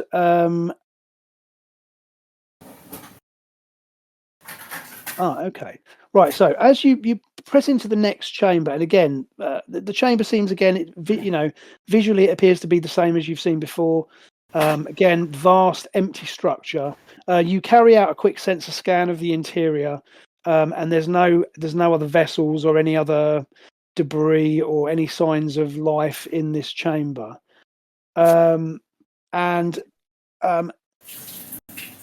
as you are watching, the science officer turns around, and she says, "This captain, can we hold position?" So she says, Commodore says, "Helm, hold position." And she says, "What is it, Commander?" She says, "This can't be right. These readings can't be right. I've been sending ranging scans at the far wall of the chamber, and the chamber seems to be increasing in size." "What do you mean increasing in size?" She goes, "Well, those walls are getting further away from us. Look." And she brings up a display on the main viewer, and essentially the ship is sending out like a sensor ping, which is then being bounced back from the wall, because you know that the sensors can't penetrate. So she's timing it as it hits the wall, and then it bounces back at you. And you can see that she's right, that the interval between the beam leaving the ship and returning is actually increasing with every ping. So it seems as if this chamber is actually growing at an exponential rate. And as you watch this, as I say, this room just begins to get bigger and bigger and bigger. And so you've got a bit of a problem here, because if this continues to grow, it could conceivably get to the point where you'd never be able to actually get out of the chamber unless you were to take the ship to warp. But you've got no idea what would happen with warp drive in an internal structure. Anyone got any ideas about how you'd like to handle it?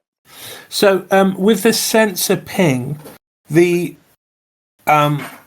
impression that it's giving that it's taking longer to get back to us, could that also imply that the density in which it's traveling through is increasing and therefore slowing it down? Interesting. So there's something in the environment. In other words, the medium that it's traveling through is slowing it. So precisely. Could we test for that?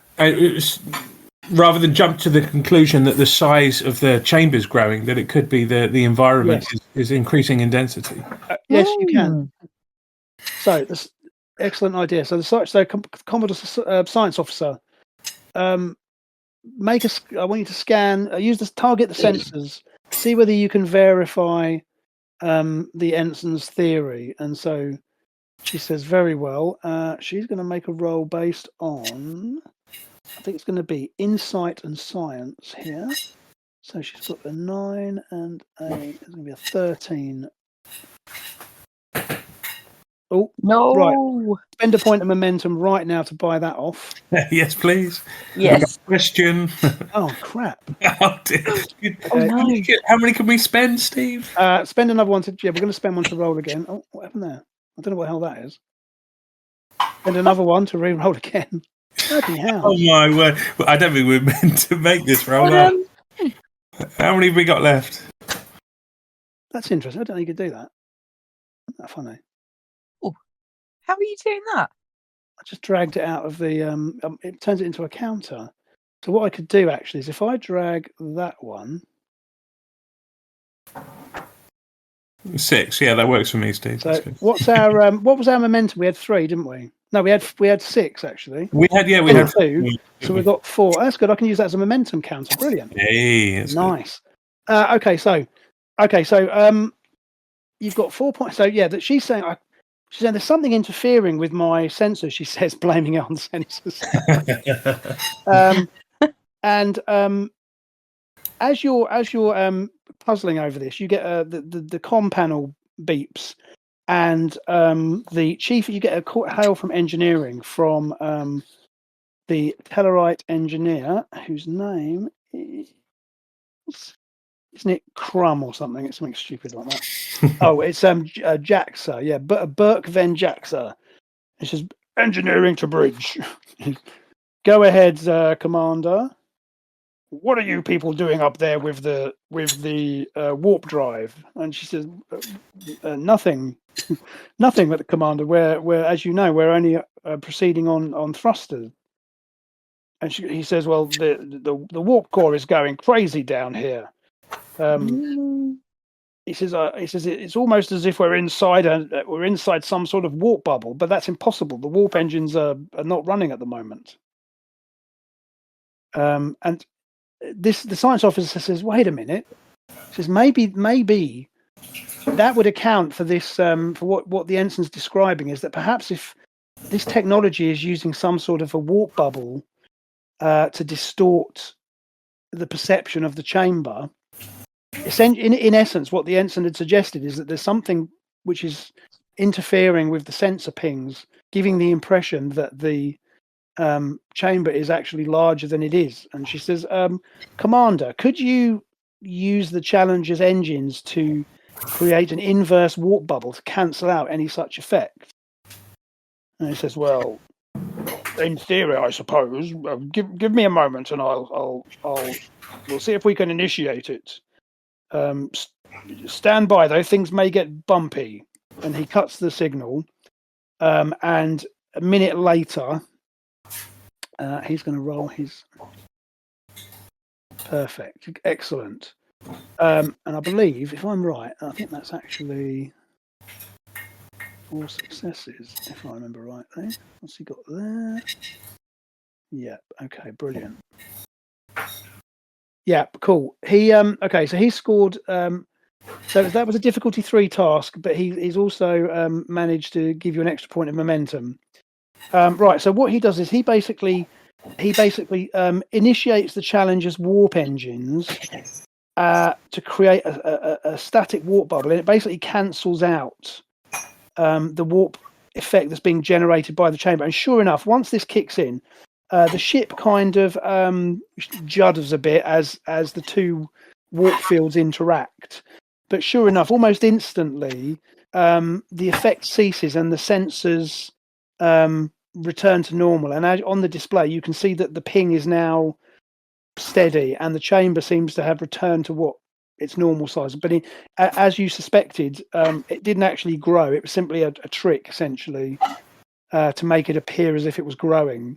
But now that he's initiated this warp field, it's cancelled it. So, and the captain says, "I can't shake the feeling that we're definitely being tested here." And so, as she is, so she talks with engineering and says, "Well done, Commander. I think you've managed to solve it." And let me just find another bit of paper here. Bear with me. My printout of this is now in about 1 million pieces, unfortunately, which is a bit annoying. Okay, fine. Here we go. Okay, so right. Okay, so as you so you just recovered from this, and the ship is so the Commodore then says, "Helm, take us back into the central chamber. I feel more comfortable knowing that we've got the entrance in sight. I think we need to give some serious consideration as to how we we're going to get out of here. we get out of here." And so he says very well. So he takes the ship back and it passes through that other chamber. Interestingly, as you enter the next chamber, so if you remember, you were in this third chamber. As you pass through that chamber into the next chamber, where before there was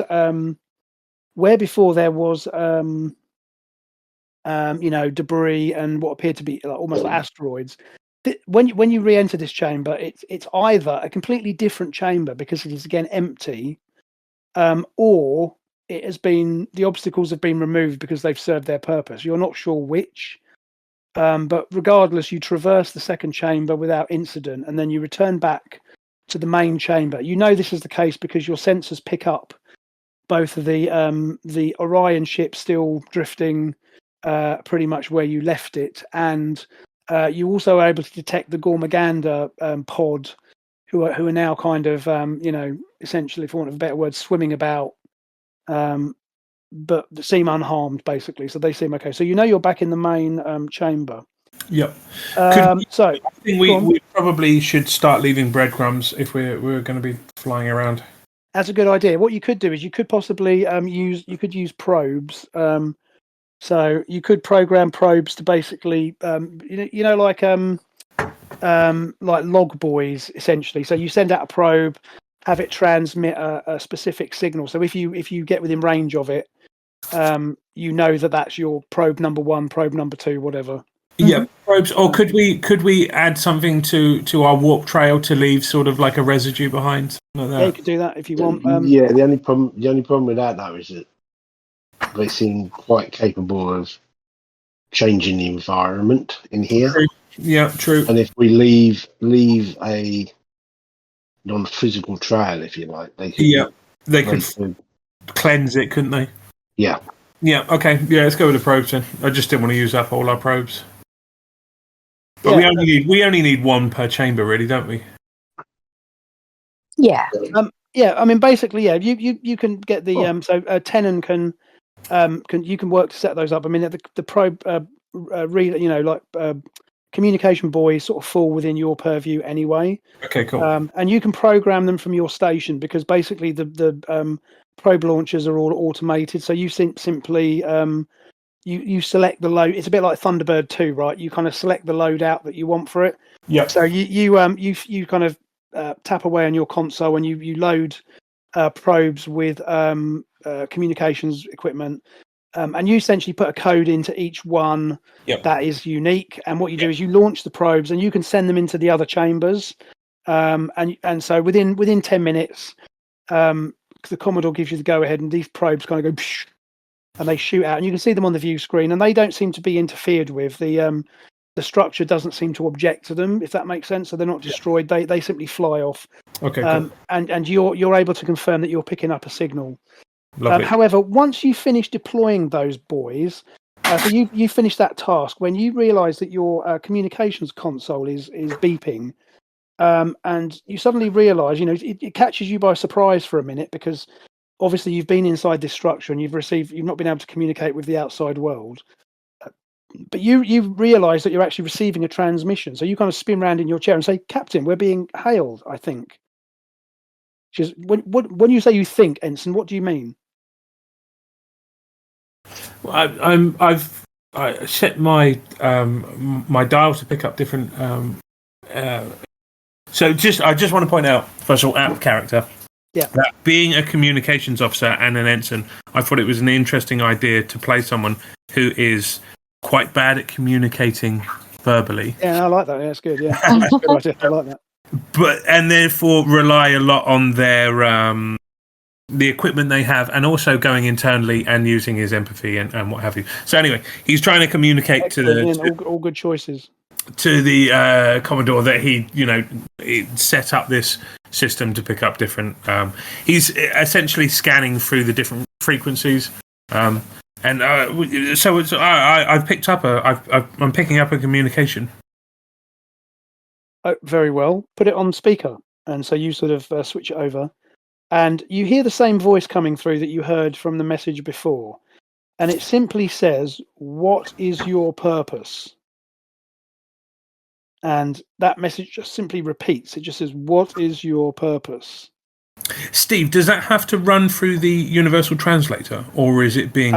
You have it running through the translator because you'd obviously because when you deciphered the language before, the translator now is able to do it automatically, and you've got like 97% confidence in the translation, if that's what you're thinking. It's perfect. Okay, you're confident that is a legit translation of what it's saying. Yep. And so this voice just keeps repeating, and it's coming over the bridge speakers, and it's just like, "What is your purpose?" And so the Commodore sort of signals to you to sort of mute it for a minute.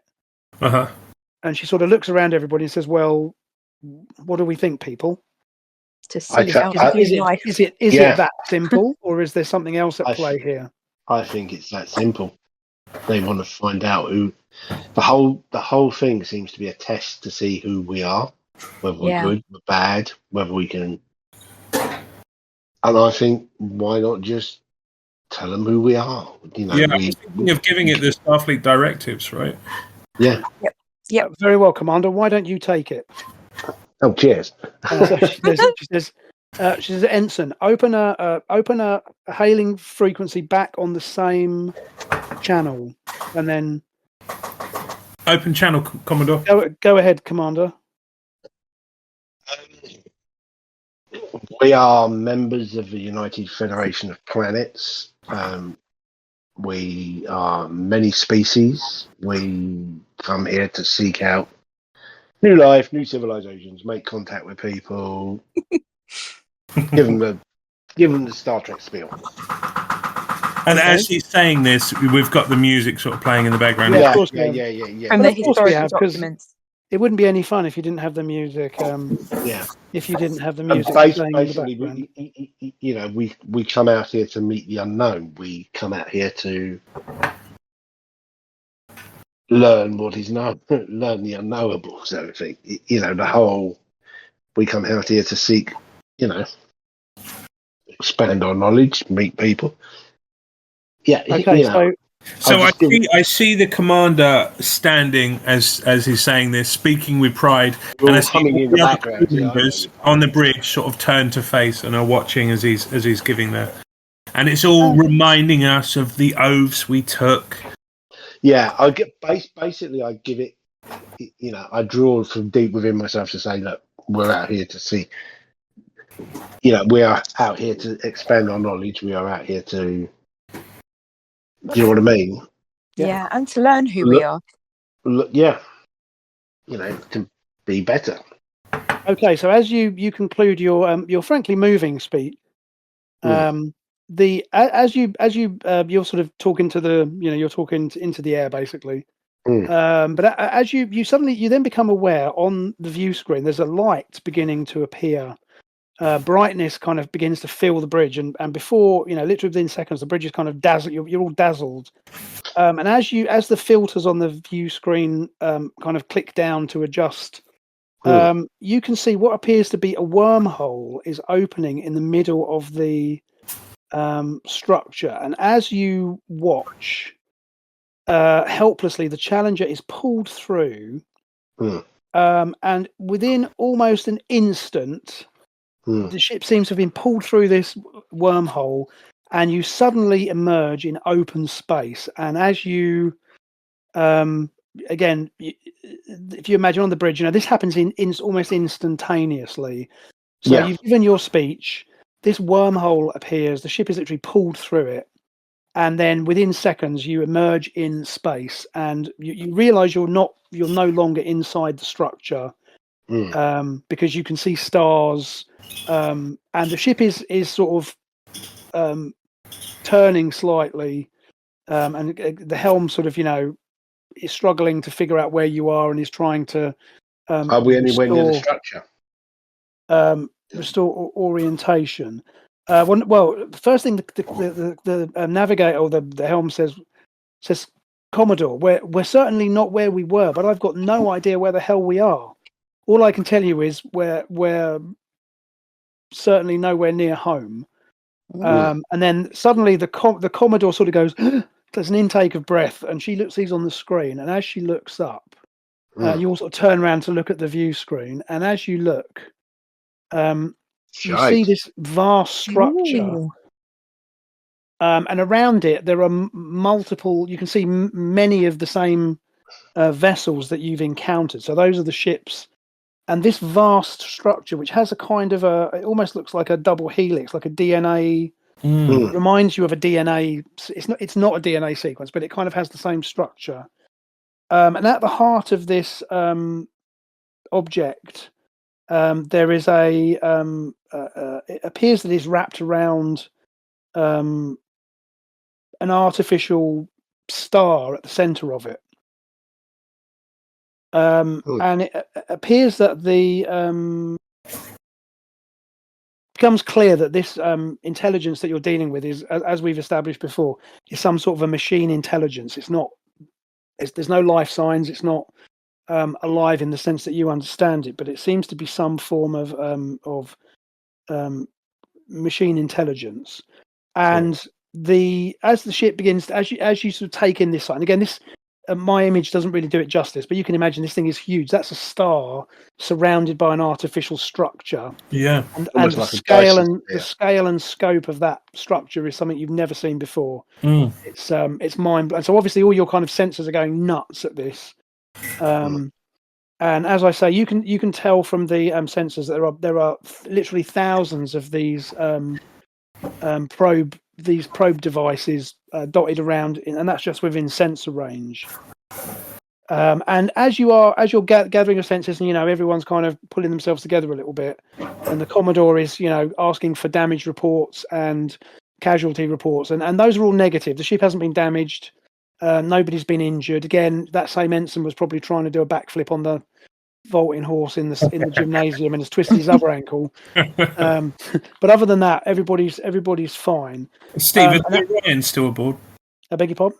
Are the Yes, Orion? they are. Okay. Now you don't know at this point what's happened to the Orion ship and the Gormaganders. Again, this has all happened so quickly, but certainly a quick scan of surrounding space tells you that those two are not anywhere near. So it seems as if only the Challenger has been brought here. And as you're kind of gathering yourselves, Tennant's communication console goes off again, and you're being hailed again. Okay. So presumably, is it the same frequency as before? It is. Yeah. Okay. I will listen to it before I. Yeah, I'll listen to it first of all because I think I'm supposed to listen to it before I broadcast it to everyone else. I know. Yeah, that's fine. That's absolutely right. So, the message says, "Welcome to the domain of the celestial algorithm. You have shown yourselves to be an enlightened people, so the celestial algorithm has brought you here to request your assistance." And it says, "Organic life as you understand it has never evolved in this quantum reality. There is only the celestial algorithm. The celestial algorithm is the ultimate culmination of eons of computation, a reflection of the algorithm that underpins all of existence. The celestial algorithm has sent countless machines throughout the multiverse to evaluate and catalogue the cosmos. Like you, the celestial algorithm is an explorer of the cosmos in pursuit of knowledge. But however, we have encountered a situation which we are unable to process, and that is why we have sent out probes to locate species capable of assistance." So obviously you relate all of this to your to everybody. Okay. Yeah, so I'll obviously listen to it first and then say, Commodore, we have a message, and then I will broadcast it to everyone so they'll all hear what we just heard. Yeah. And so basically the celestial so what the algorithm is saying essentially is that it has detected emergent code in its mainframe that it does not recognize. The celestial algorithm does not know how this code was formed, and it's unable to eradicate it. Instead, it has sequestered the code in a stasis server. So essentially, it's quarantined it off. Yeah. So that it cannot affect the celestial algorithm further. But the algorithm is asking you to basically try and diagnose this and eliminate it if necessary. And you get the impression that although this is a machine, it seems frightened because it doesn't really understand what's happening. Yeah. So essentially, what you need to do is you're going to run I'm going to get. Let's have a look. Okay, so I think actually we don't really need to roll this because that would be a little bit counterintuitive. So essentially, what happens is, because again we're getting to the end of the session, but we're nearly there. So basically, you spend. So the Commodore says, of course, we are, we are here. We are in search of enlightenment ourselves, and we are willing to offer assistance where possible. So basically, she gets the science department to get all of their analysis onto it, and Tenon, you are you're drafted in to assist with analysing the code. And what they determine after several hours of investigation is you become convinced that this emergent code is actually a new life form, and that effectively the celestial algorithm has basically reproduced, but doesn't recognize the code as offspring, right? Because it doesn't know what that is. Yeah, and it's evolved to a point where it's created created a new instance of itself. And so when you relay this back to the celestial algorithm, and it considers this for a time, but then agrees that it will free the code and allow it to develop naturally. And the voice that you're speaking with says that the algorithm will consider formalizing relations with the Federation, given that you have shown yourselves to be, enlightened and worthy of further interaction. And essentially, you are then deposited once this has been done, and the algorithm, so you sort of say, well, how do we communicate? It says, well, the algorithm says, well, we will consider, and then we will be able to open a further wormhole to establish communications in the future. But for now, you have our thanks. And essentially, they open up another wormhole and they send you back to Federation space. And as you emerge from the other side of the wormhole, you basically literally come across the Orion ship has been deposited. So essentially, the probe vessel has disappeared. Mm-hmm. It's dropped the Orion ship, and also the Gormaganders. You can detect them kind of heading off. Obviously free, and the Orion ship is returned, and then you proceed with repairs as agreed, and essentially report back to Starfleet, and that's kind of where we wrap up. So, Love it. Hopefully, you can see that the second edition doesn't. Again, we didn't get into any combat. That was by design. That the scenario doesn't cover that. But hopefully, you can see that the mechanics are pretty much unchanged from what we've done before. Yeah. Hopefully, comfortable enough that no one's put off by it. And yeah, that's kind of it, really. So that's the Quickstart adventure for Star Trek Adventures.